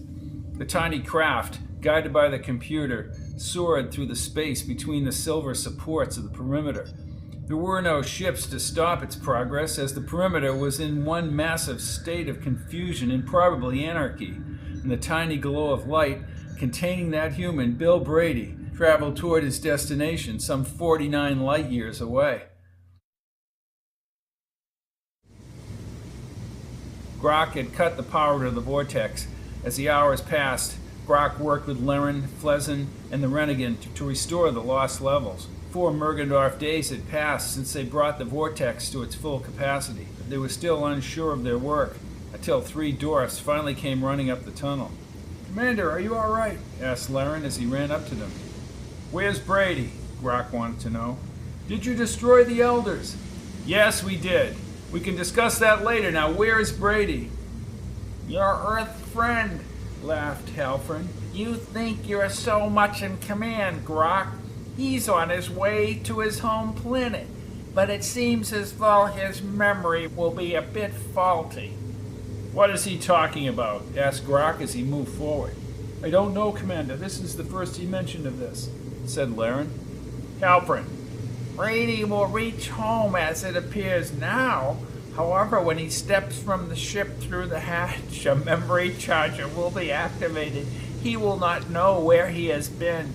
He will only know the date, August 31st, 1992, in Earth time. But he won't be able to remember the meaning. It will all be buried, Grok. Your friend will then turn, and his ship will be gone, vaporized. He will be one man with an unprovable and unknown adventure. Grok took the fortress leader by the corners of his garment, lifting him into the air. With all his strength, he hurled Halpern against the stone floor. Dazed, Halpern looked up at the commander and kept smiling. You pitiful little creature, sacrificing the only hope of an entire world for your feelings? There is no Valerian law, Halpern. No more mindless leaders. The elders will live on through me and all others who believe in the Valerian law. Grok picked up a Fluton rifle and aimed it directly at the laughing dwarf, who seemed to be almost taunting Grok into killing him. But the commander hesitated, not squeezing the trigger, and then he threw the rifle to the floor. You can live with your beliefs, Halpern, whether they are right or wrong. They are your problems. Antobian, he yelled as the dwarf sprung forward. Yes, Commander. We know Brady's been gone for 4 days. Did anyone tell him of time dilation? Laren? No, Commander. He just boarded the vessel, and the computer brought the vessel through the perimeter. Brady knows nothing of how time has slowed for him. Is there any chance that we could contact Brady? Not at that speed, Commander, unless he's stopped at the perimeter. No, we tracked him, said Sheesh. He went through the perimeter. He's off the screens now, Commander. Grok pointed to the other ship in the docking bay. Paris, can we program that ship to go faster than Brady's ship? It could not sustain the velocity, Commander. I suggest returning to our vessel. We would at least have weapons at our disposal, and our speed is greater. Then we mustn't waste any time. We can close the gap, Sheesh. Do you wish to accompany us to Earth? I would be honored, Commander, said the Renegade.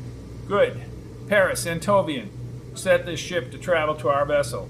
I want to avoid any trams, and I want exact figures on how long it will take us to get to Noralon at maximum speed. Yes, Commander. I want to leave this fortress. I want to leave this place. I want to leave Mergendorf, and none too soon.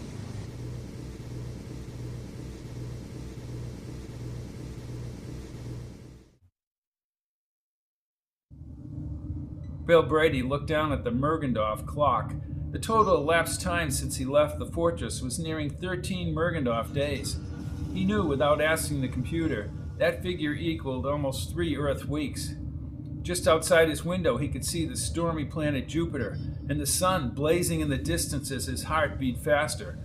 The vessel decelerated as it neared the orbit of Mars, although the red planet was some distance away. Earth, now looking like one of thousands of stars, was now visible ahead. How long, computer? A matter of minutes, Brady. And you say they can't track this ship from Earth? No, this vessel was built to constrain any attempts to scan. I don't want any military jets descending upon that mountain, said Brady as he looked forward. Earth was now a glowing bright circle, and even though the ship was slowing, the planet's features were rapidly coming into view. Brady sensed a feeling of jubilation, a longing, like seeing the face of a lost friend. The familiar cloud patterns over the blue Atlantic and the outline of the African continent were now taking shape. With great emotion, he soared over the eastern coast of Africa, where eons before, man had emerged as a higher life form on the planet. It was a sight he had thought, for many weeks, that he would never see again. It will now make the descent over the large body called the Pacific Ocean. Good, good, good, said the anxious Brady as he watched the re-entry into Earth's atmosphere.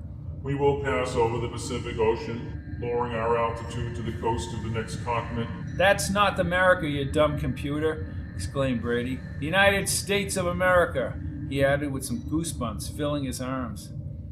"John F. Kennedy, President of the United States." Please engage the field density button, instructed the computer. Yes, of course. Brady pushed the blue and red button and the field snapped into place. The Pacific was rushing under him like a racetrack under a car. As he moved lower and lower into the atmosphere, the curvature of the Earth soon vanished, and he could now see the west coast of the United States, thousands of feet below.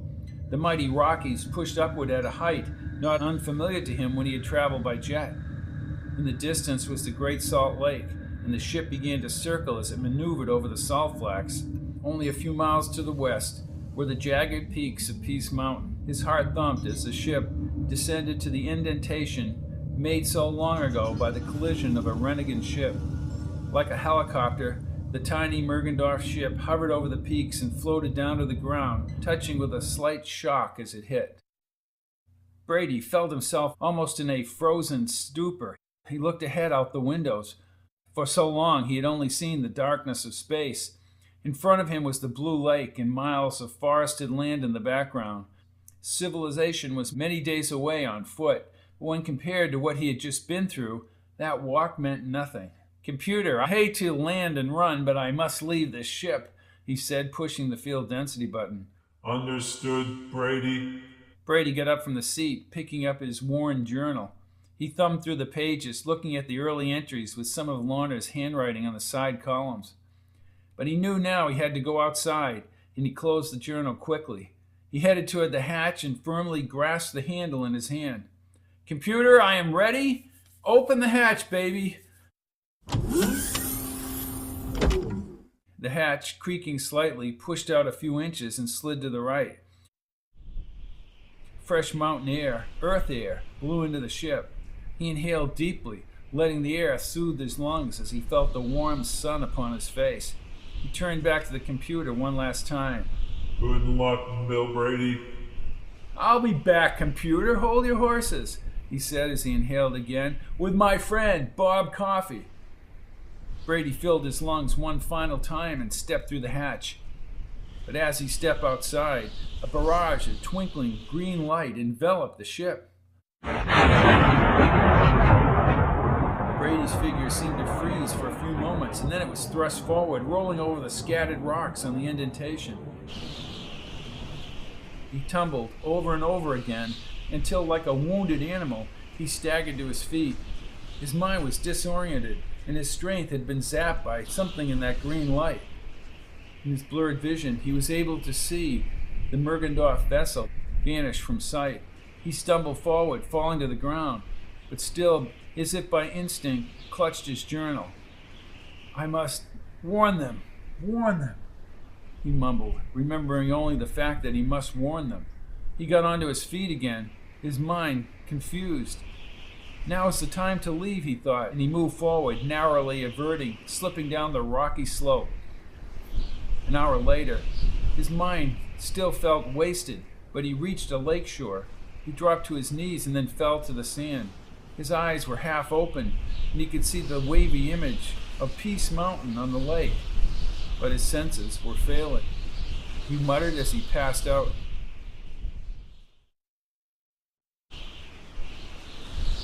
When he awoke the next morning, Brady moved like a bird, traveling by instinct, traversing the narrow forested road without question.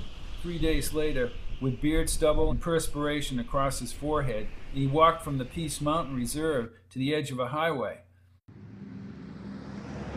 Seeing the highway, passing cars, and reminders of civilization seemed to jar his mind. Things were coming back to him, many things, but not the meaning of that date that floated around his brain. August 31st, 1992.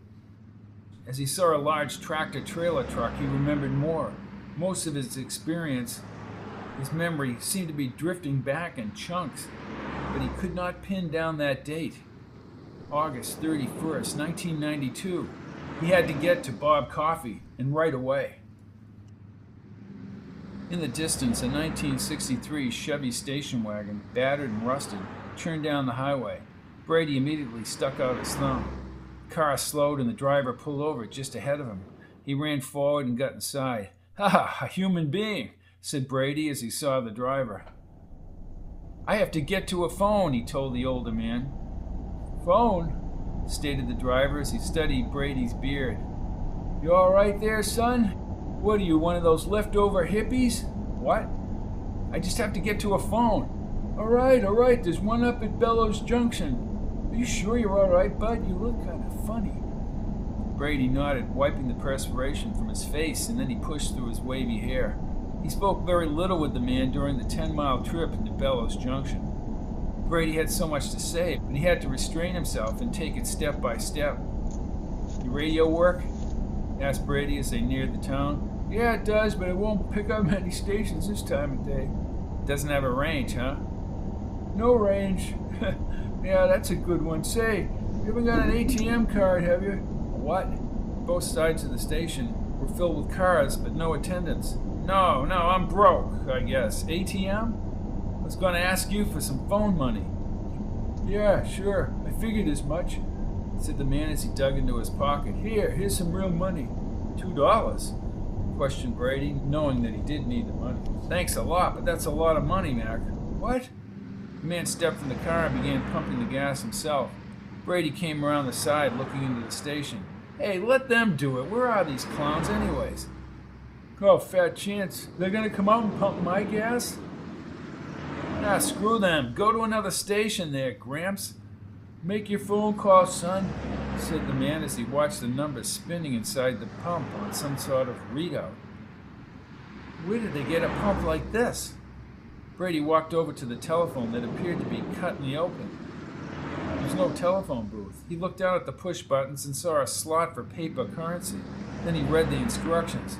"What the hell is this?" he asked, half looking back at the driver. $2 for a damn phone call? He asked, reluctantly put both bills in the slot. Then he pushed 0 for the operator and waited. Operator 359072. "Operator, I'd like to place a person-to-person call to Mr. Robert Coffey. The number is..." I cannot place that call for you. "What do you mean you can't place a call?" You can dial directly or use your credit card, sir. "Use my what? My credit card?" Please reread the instructions. Thank you for calling. "Who the hell is this? What's your name?" Whoever it was hung up. "Idiot," said Brady as he slammed down the telephone and the $2 came back from the slot. He pushed the bills back inside and read the instructions again and reluctantly pushed the buttons. He listened to the line ring in strange tones. A weak and tired voice answered the call. Hello? "This is Bill Brady," he proclaimed, and there was a long silence. He looked at the telephone, which he already didn't trust, and he spoke again. "I said, this is Bill Brady. I want to speak to Colonel Coffey." I can't believe it. You sound like Bill. "Of course I sound like Bill. This is Bill." Bill, where in God's name are you? "Peg, is that you? Yes, Bill. You got a cold or something? Where's Bob?" Bill, we don't know where you've been. Don't you know? She said as her voice shook. "Don't know? Don't know what?" asked Brady impatiently. Bob has been institutionalized for some time, Bill. "He what?" "Peg, tell me where he is. I'll get him out right now." No, Bill. Don't try anything like that. She pleaded. All right. Just tell me where he is." Government Center, 45, San Cristobal Boulevard, San Francisco, room 27A. He gets the best care in the country, and he has no pain. "I'm going out there, Peg," Brady told her. No, you'll have to remember that Bob... "Don't tell anybody I called. Please, don't tell anybody I called." Brady jogged back to the car. The driver was just finishing putting in some oil into the crankcase. "I'm going to go get some water. I'll be right back," he said as the driver shut the hood and Brady caught sight of the price above the pump. "What's the matter?" asked the man. $1.18 a gallon? He demanded. "What the hell's the matter with these clowns ripping you off for that gas? And that phone call cost an arm and a leg." "Calm down, son. Calm down. Go in and get your water. Here. Give the guy the money for the gas," said the driver. "You're crazy paying him that amount of money, Gramps." Brady stomped across the pavement with the bills in his hand. The attendant was sitting behind the counter with his sneakers up on the counter. A strange, penetrating aroma filled the room as the radio blasted from behind. Brady began twitching his nose, and he looked down at the long-haired man who was smoking a marijuana joint. "Yeah, you're smoking a reefer," he said as he slammed the money on the counter. The attendant looked up at him as if he were crazy. He took his feet down and stood. "Yeah, so what?" he snarled as he took the money. "Let's see, that'll be $50. You know what you are? You're a damn swindler is what you are." "I only work here, pal. I don't own the place," he said as the news broadcast came over the air. Latest news on the Symbiotic Radio Network. "I'm getting some water," snapped Brady. "Got your quarter? Why don't you just shove it? I'm not paying for water," said Brady as he went over to the water cooler.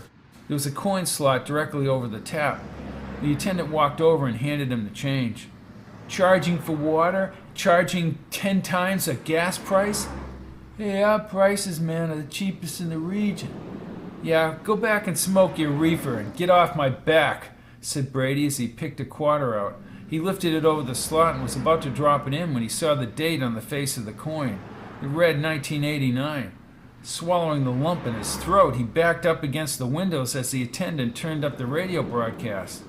President Bush said today that Americans should be patient, and the energy crisis has now seen the light at the end of the tunnel.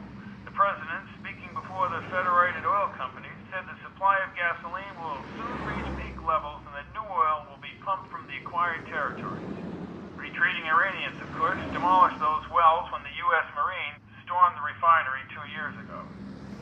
"President Bush? Who's President Bush? Where's Kennedy?" asked Brady as it all came back to him in a backlash of reality. He had been traveling faster than the speed of light on both the trip to Murgendorf and his journey back home. Time had passed unabated on Earth, while aboard the ships it had slowed to a distorted warp. It was hard for him to even fathom. "What, man? What?" Brady remained in awe, backed against the window as the broadcast continued. "Damn. Damn. Damn," said Brady as he slinked along the wall and sprinted back to the car. He ripped open the door and leaped inside. "What's the date today, old man?" "Today's the 28th, said the driver. "28th of what?"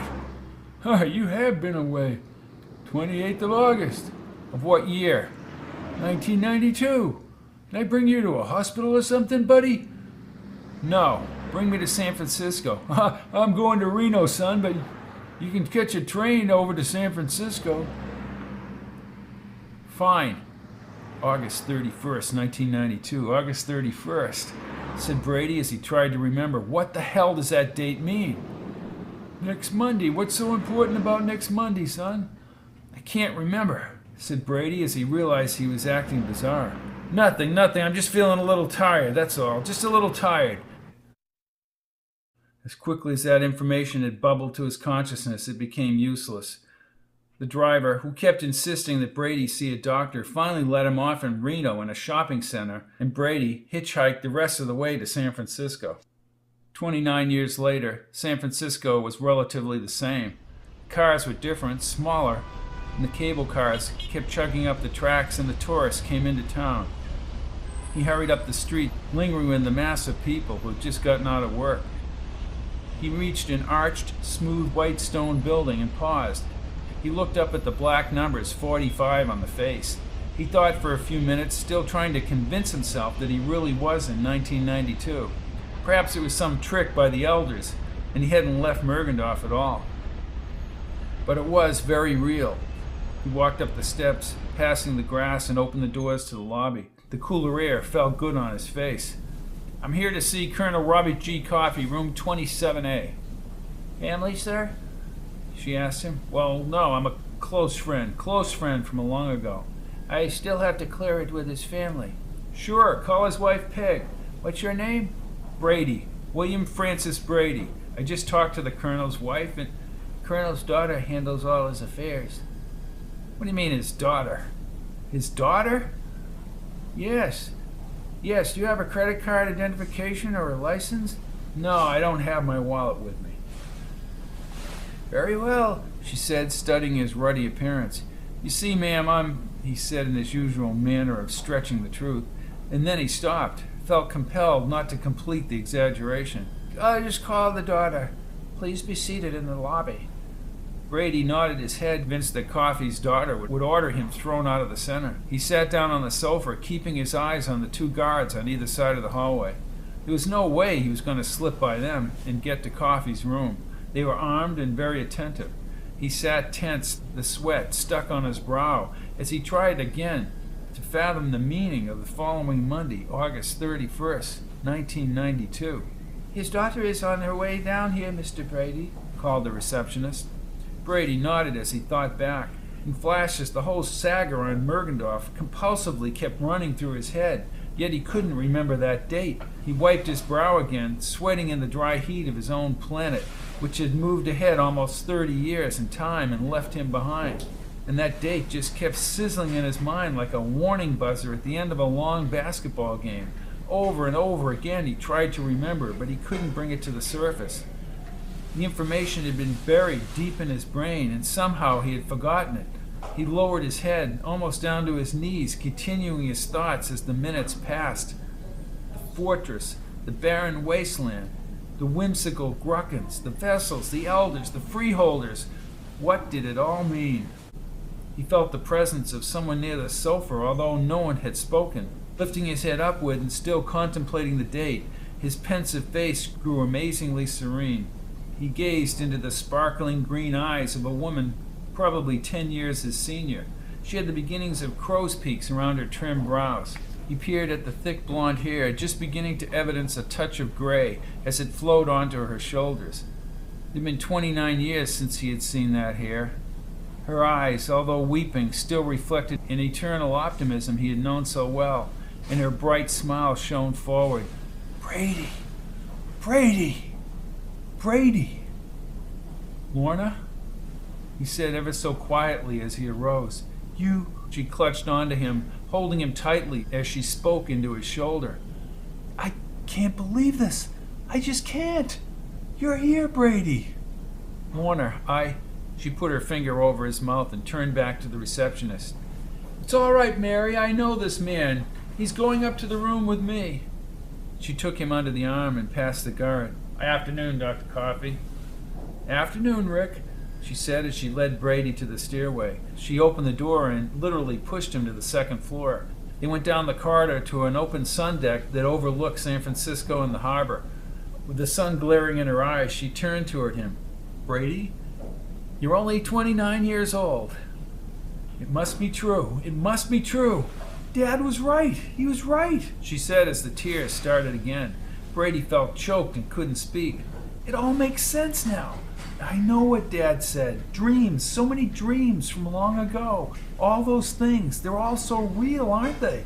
she asked, never letting go of his hands. 29 years ago, last month, an alien craft, a Mergendorf craft, like the one that took your Hank Brady. "Yes, Lorna, it's all true. So many times she choked on her words. "I've been out to that mountain with my father, and then all alone after his breakdown. Lorna, the date. I can remember telling you a date so many years ago. I know, Brady. It's Monday. I've been scared half out of my mind because I don't know the meaning of it. You know the meaning of it, don't you?" "No, I was hoping you did," he said as he grabbed her by the shoulders. "Something happened at Peace Mountain. I stepped off the Mergendorf ship. Everything was messed up. The ship just disappeared. I was going down the mountain, and then I'm in the forest. The next thing I remember, I'm standing on some highway, thumbing a car down. My journal, it had everything in it. It's gone. It's back there somewhere, but I can't remember where. Leaving that ship did something to my mind. I just can't remember. I know something terrible is going to happen next Monday, but I just don't know what it is. Just let me go in and talk to Coffey." "You can't, Brady. It's all so sad. Remember him as he was, Brady. Remember him as he was. Let's go find the journal." "No, I want to see him," said Brady as he marched down the corridor. "You were always so stubborn." She followed him, passing the swinging doors, and by two or more institutional guards who greeted her again as Dr. Coffey. He walked down another corridor and up to Coffey's room. He read the words on the brass plate. Colonel Robert G. Coffey, USAF, retired, 27A. Brady, please reconsider one more time, she pleaded. Brady, however, had made up his mind and opened the heavy metal door. He took one step inside and stopped. In front of a window that partially overlooked the walls of the institution sat an old man with his back to the door. His long white hair reached shoulder length and his hands were resting on the arms of the chair. Brady took another step, fully aware of what had happened. Lorna stayed behind as he inched his way forward, staring blatantly at Coffey. Brady's mouth just hung open in disbelief. The sagging and wrinkled countenance of the once vital man made him truly aware that he had indeed arrived in 1992. The vacant stare of the colonel's eyes told him that Coffey possessed a knowledge that was unprovable to anyone on Earth except Lorna. Passivity demonstrated that irresolvable conflict within the man, imploded like the heaviest neutron star, held in by unsustainable tensions. Bob, Brady began as he stooped down on one knee and held the wrinkled hand. Oh, Bob! Bob! Oh my God, Bob! He stammered, bending his head onto the colonel's insensitive hand. Oh, Coffey! He wept as he shook his head. It's all true, Coffey! It's all true! The ship, the aliens, it all happened. Look at me! I'm 29 years old. It's 1992, and I was born in 1934, he said, looking up at Lorna. Bob! Bob, you've got to listen! It's all true! All of it! Can't hear you, Brady, said Lorna, crossing the room to comfort him.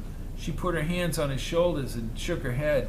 He told me, time and time again, how he saw you climb Peace Mountain and how the ship came out of nowhere, that green light taking you away. He looked and looked, but you were gone. He waited before he told them all, keeping it all inside. And when he did tell them, they thought he was making it all up. He grew adamant, distrustful, and spiteful of all those around him because he knew he was right, she said, nodding quickly. And God, by God, he was right.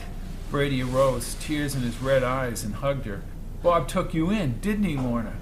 After the shooting, he came to the hospital with money. My biological parents were there, same as ever, blaming and hating. I told Coffey what they had done to me, and he watched. Over the weeks, he watched and watched until my father struck me. Coffey told me later with Peg. He brought Peg along. They said they wanted to take me away from all the hate. I agreed. For my own well-being, I agreed. They won the custody suit. It took a while, but they won it. And then he told me the whole story, and I told him what I knew. But there were no witnesses, no evidence, nothing to corroborate it. So many times I doubted. I thought you just must be dead. But then I'd rebound and I'd try to figure it all out. I know, he said as they walked to the window. He looked past the edge of the white wall to what used to be the parking lot of the building. He couldn't get the date out of his mind. I didn't mean to carry on so. No, I was just thinking of that. It's the date. The damn date. We have to go back to Peace Mountain and look for the journal. I know I wrote everything that happened to me in that journal. The same journal that I got you? The same journal. We have less than 2 days. It's Saturday, Brady. 1.5 days. At 11:34 Monday morning, something is going to happen, he said as he looked back at Coffey. He walked from Lorna and stood next to the colonel. We'll find it, Bob. We'll find out what it means, he said, closing his eyes. She came in from behind, putting her arm around him as they walked from the room without looking back. Lorna, he said as they turned down the hallway, I don't have a car. I have a car, Brady. Toyota. Toyota? Is that a Chevy or a Ford? No, it's a Toyota. Things sure have changed.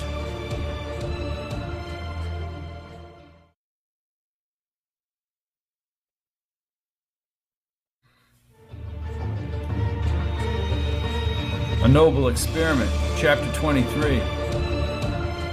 Lorna's silver Toyota hummed along at 70 miles an hour over the endless stretches of the Nevada highway. Brady had spent every second describing his Mergendorf adventure in great detail. He had hoped that by retelling the story his mind would somehow be charged and he would remember about the date. but he remembered nothing. Lorna was an attentive listener. After all, she was sitting beside a man who was 17 years older than she was in 1963, and now 12 years younger in 1992. She heard what he said and then addressed her own experience. How she had established herself as one of San Francisco's leading psychiatrists. This car has a lot of power. I'm going to get a hybrid soon. Lorna, what's a hybrid? Well, it's a car that goes with electricity and gas. Why would you use electricity? We've got plenty of gas. Just to save some money in the environment, I guess. Right. We got bigger problems here. I can see why things are the way they are. Just get me to Peace Mountain, he said as he slumped down in the seat of the small car. He folded his arms across his chest and Lorna drove the car into the Peace Mountain Reserve. For 2.5 hours, the road was bumpy through the forest. Brady could see how the trees had grown, especially in the area around the lake. Lorna pulled the car up to the lake's edge, the exact spot where Coffee had landed his red and white helicopter over 29 years before. Although it was mid-afternoon, Brady still stuffed a flashlight into his pocket. They set out along the trail. Both Lorna and Brady scoured every inch of the trail.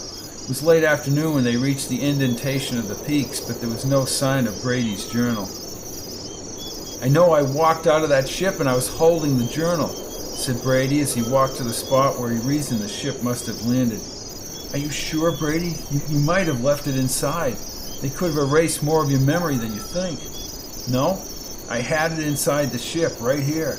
I could see the lake and the forest, and I instructed the computer to open the hatch. The hatch opened and air came inside.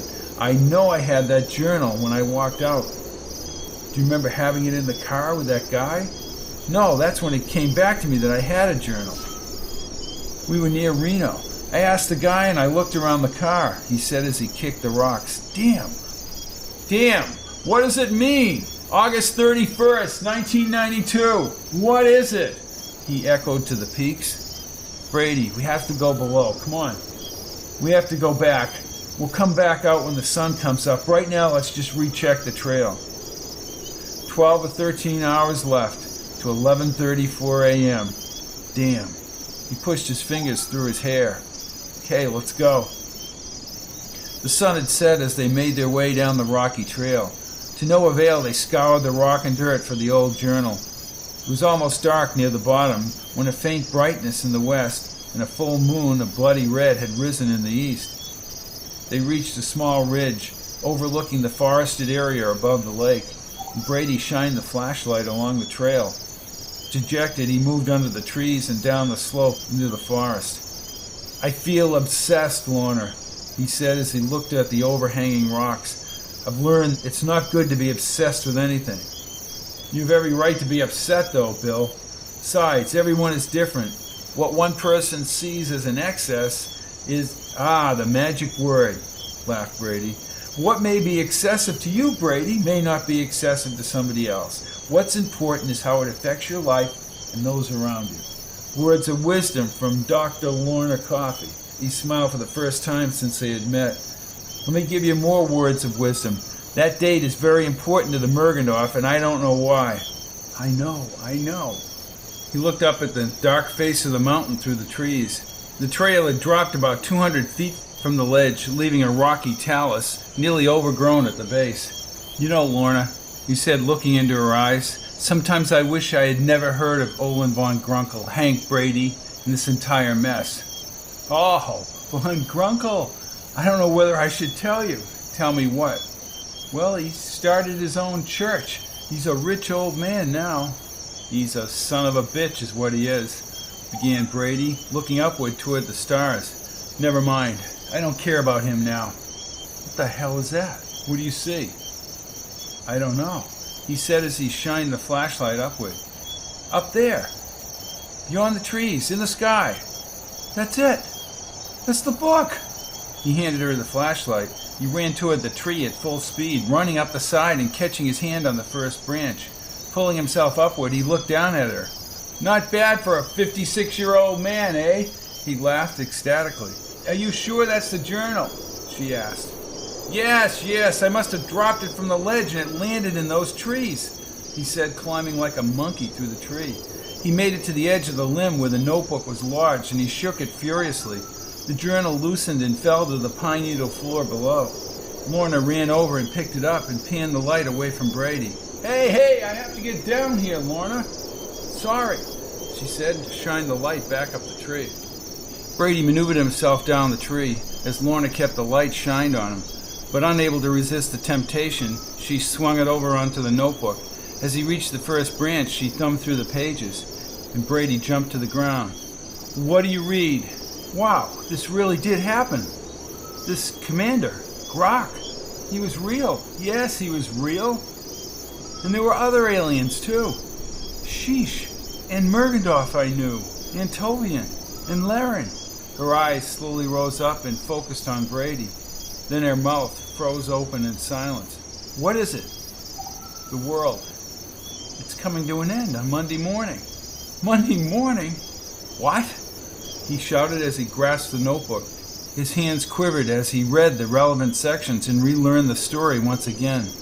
I don't know what ARPEC is. There were explosions, total annihilation. That's the ARPEC. And I don't know why or how. We have to warn them. Them? Asked Lorna. And who the hell is going to believe all this, Brady? The police, anybody. We have to get back to civilization. The president must know, the Pentagon, he said as he took her by the hand.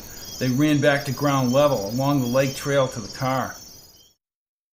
His hands shook incessantly as he gripped the wheel of her car and they sped out of the forest. Fact number one, Brady, they won't let this happen if we proceed in a logical manner. I agree. What's your logical approach? We have roughly 13 hours. According to what you wrote, it all happens at 11:34, August 31st, 1992. One possibility is going to the police in that town we went through. Yeah, said Brady in a token gesture as he thought. But they'd never believe us. I know. We have to keep talking. Plus, Lorna, I'm a murderer, remember? They could trace my records. That was self-defense. Who cares?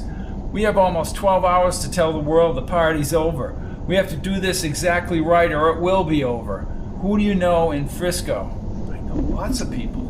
Important? Sure. A lot of clients. One of them's a state representative in Sacramento. Who else? Doctors, lawyers? What about Coffey's division at the Air Force? They wiped all that out. It no longer exists. Swell. What about the people who were in it? Either dead or retired. It could take weeks to locate them. Damn, he said, skidding the car off the road. Who is the most credible and most influential person you have as a client? Well, the mayor, Mayor Biddle. San Francisco?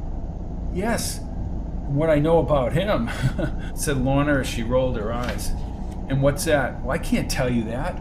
Lorna, the damn world is coming to an end and you're keeping secrets. The hell with Biddle, he said, but she was silent. Lorna, he said, keeping up the pressure, and finally shook her head. Okay, Lorna Doone, I don't know what this guy did, but you have to call him. What do I say? Hello, Mel. Sorry for interrupting your day, but the world's going to end at 11:34 this morning. Don't miss it.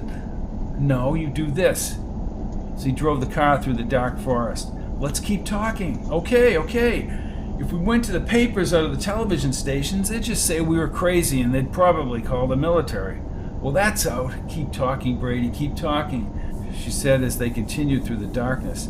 Everything was on the line now, and in this wild scenario, they would have to go into a final plan. There would be no time to second-guess this ultimate decision.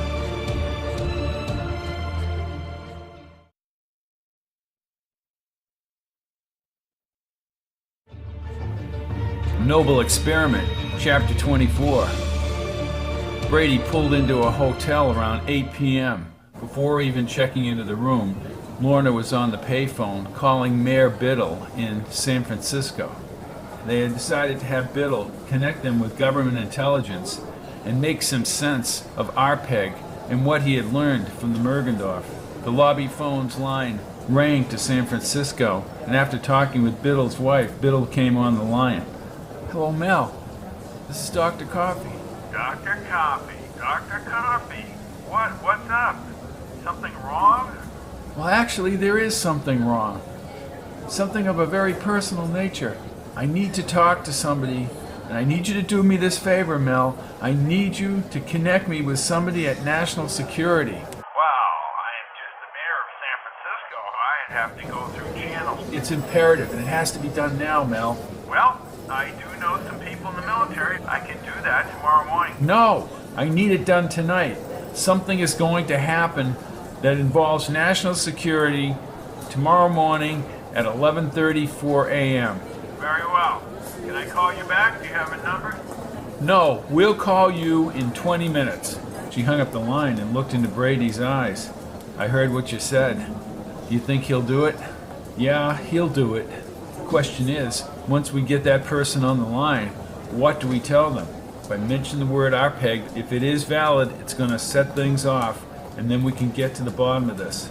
Look at the clock over there, Brady, she said, pointing at the clock on the wall above the check-in desk.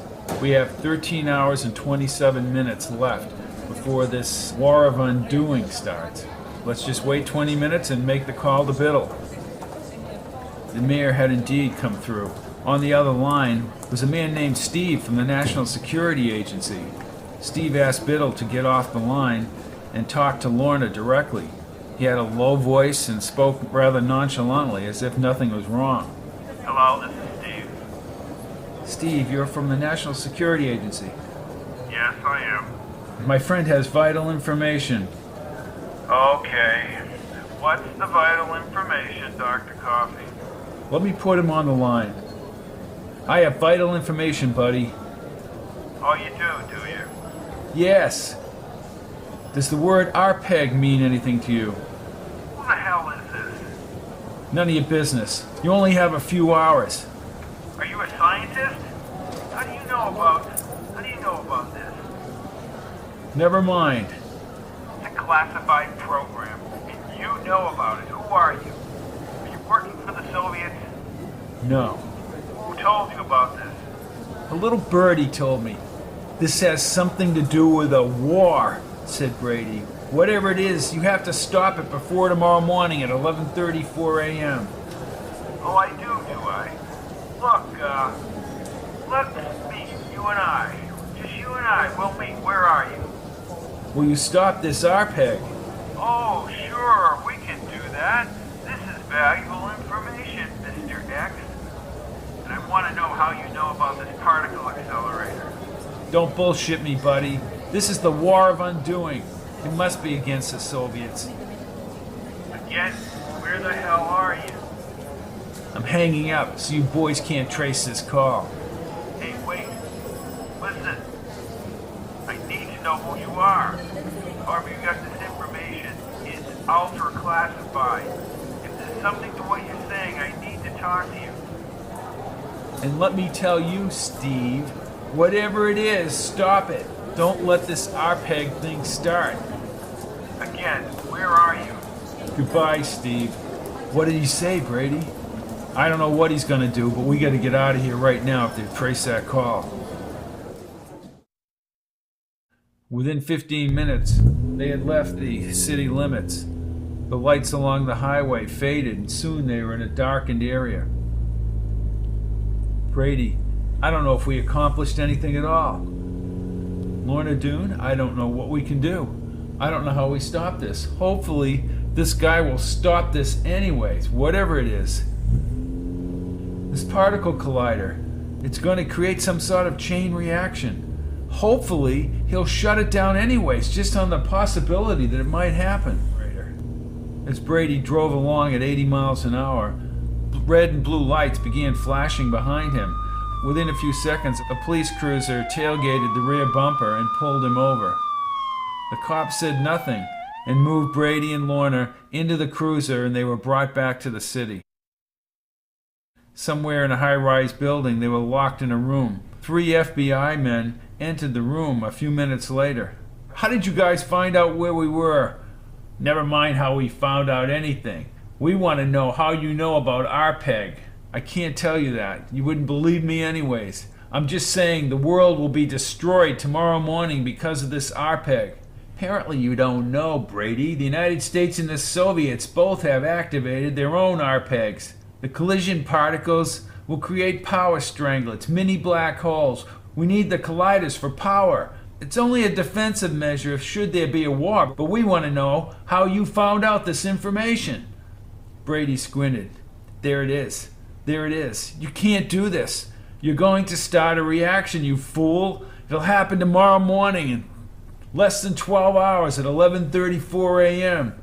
Oh, really? What time zone, pal? I don't know what time zone. And besides, Brady, the reaction theory producing strange matter has all been debunked. So you don't know what you're talking about. No. Your collider could produce these, what do you call them, strangelets. Yes. Or maybe it's the Soviets. You'll start a chain reaction converting this world into destruction. Maybe even this strange matter. Yeah, right. Look, we need to defend ourselves and we need these things in place. Brady sprang to his feet. Don't you understand? There's not much time. Don't start those colliders. Or tell the Soviets don't start their collider. You, sir, and your honey here are going to jail. As the FBI man moved toward the phone, Lorna stomped on the other agent's toe, and Brady grabbed the gun. One by one, he took all their weapons, and then marched the men down the hall and into the elevator. Brady shut out the display panel and removed the wires.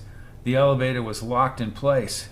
At the ground level, Lorna continued to hold his hand as they ran toward an underground tunnel which led into a supply area. They emerged from the tunnel and onto a cement sidewalk.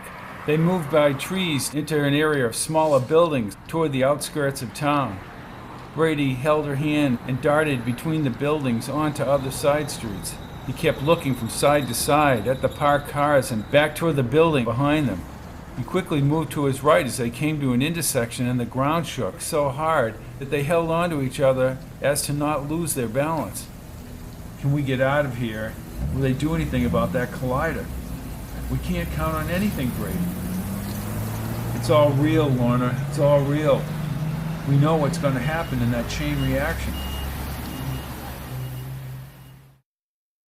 Using the handgun, Brady hijacked a taxi and maneuvered through the streets toward the outskirts of town. Brady was listening to a newscast that indicated some type of disruption in the world.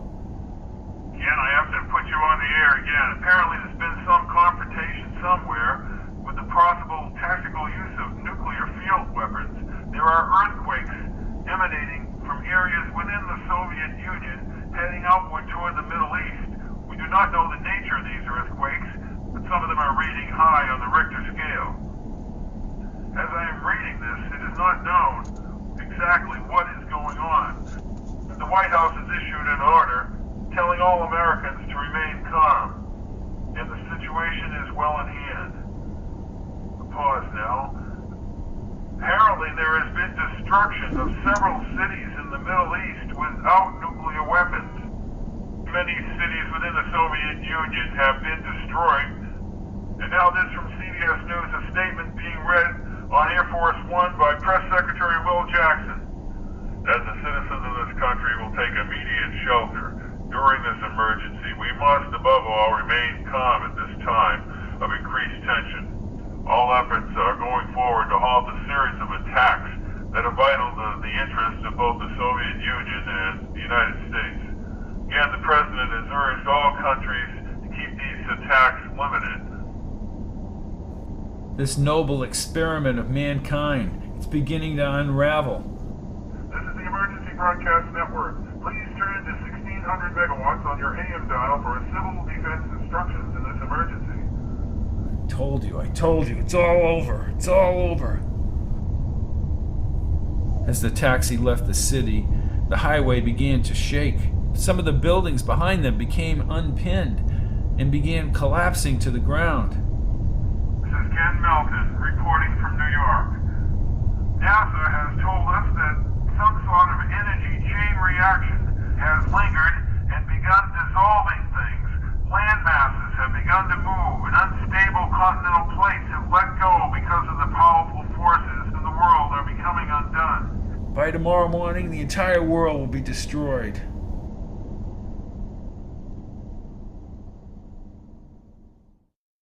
The Mergendorf ship entered the orbit around the Earth. With his crew surrounding him, Grunk had come down from his platform and stood in front of the window viewer. Not a word was spoken as the minute billows of smoke were rapidly combining into one massive cloud which was enveloping the planet. They had been monitoring all Earth communications once they had gone sublight. One radio broadcast, along with thousands of others, had been scanned by the computers. "We have located Brady's genetic structure." "Very good, Paris, very good." "Not so good for Norlon." "This world, Paris," said Grok to his second-in-command, "it's all so unreal. Our world is in upheaval, but the people still live. Look at this planet, Norlon, Earth. Oceans have risen, continents are shifting. It's being surrounded by that dark cloud. There will be no life, no bringing it back." "No hope, Commander," observed Paris soberly. Grok nodded his head and then turned to his communications dwarf. "I want to talk to Antovian." "Standing by below, Commander." This is Antovian, Commander. Sheesh and I are ready to bring them up. A few minutes later, a round platform on the floor was visible in the window viewer. It opened up, and the muted figure of Bill Brady, standing next to a human female, rose with Antovian and Sheesh. "Brady," said Grok, "I'm sorry. I'm so sorry." "Why didn't you let us die? Was it compassion or torture to let me see my world destroyed?"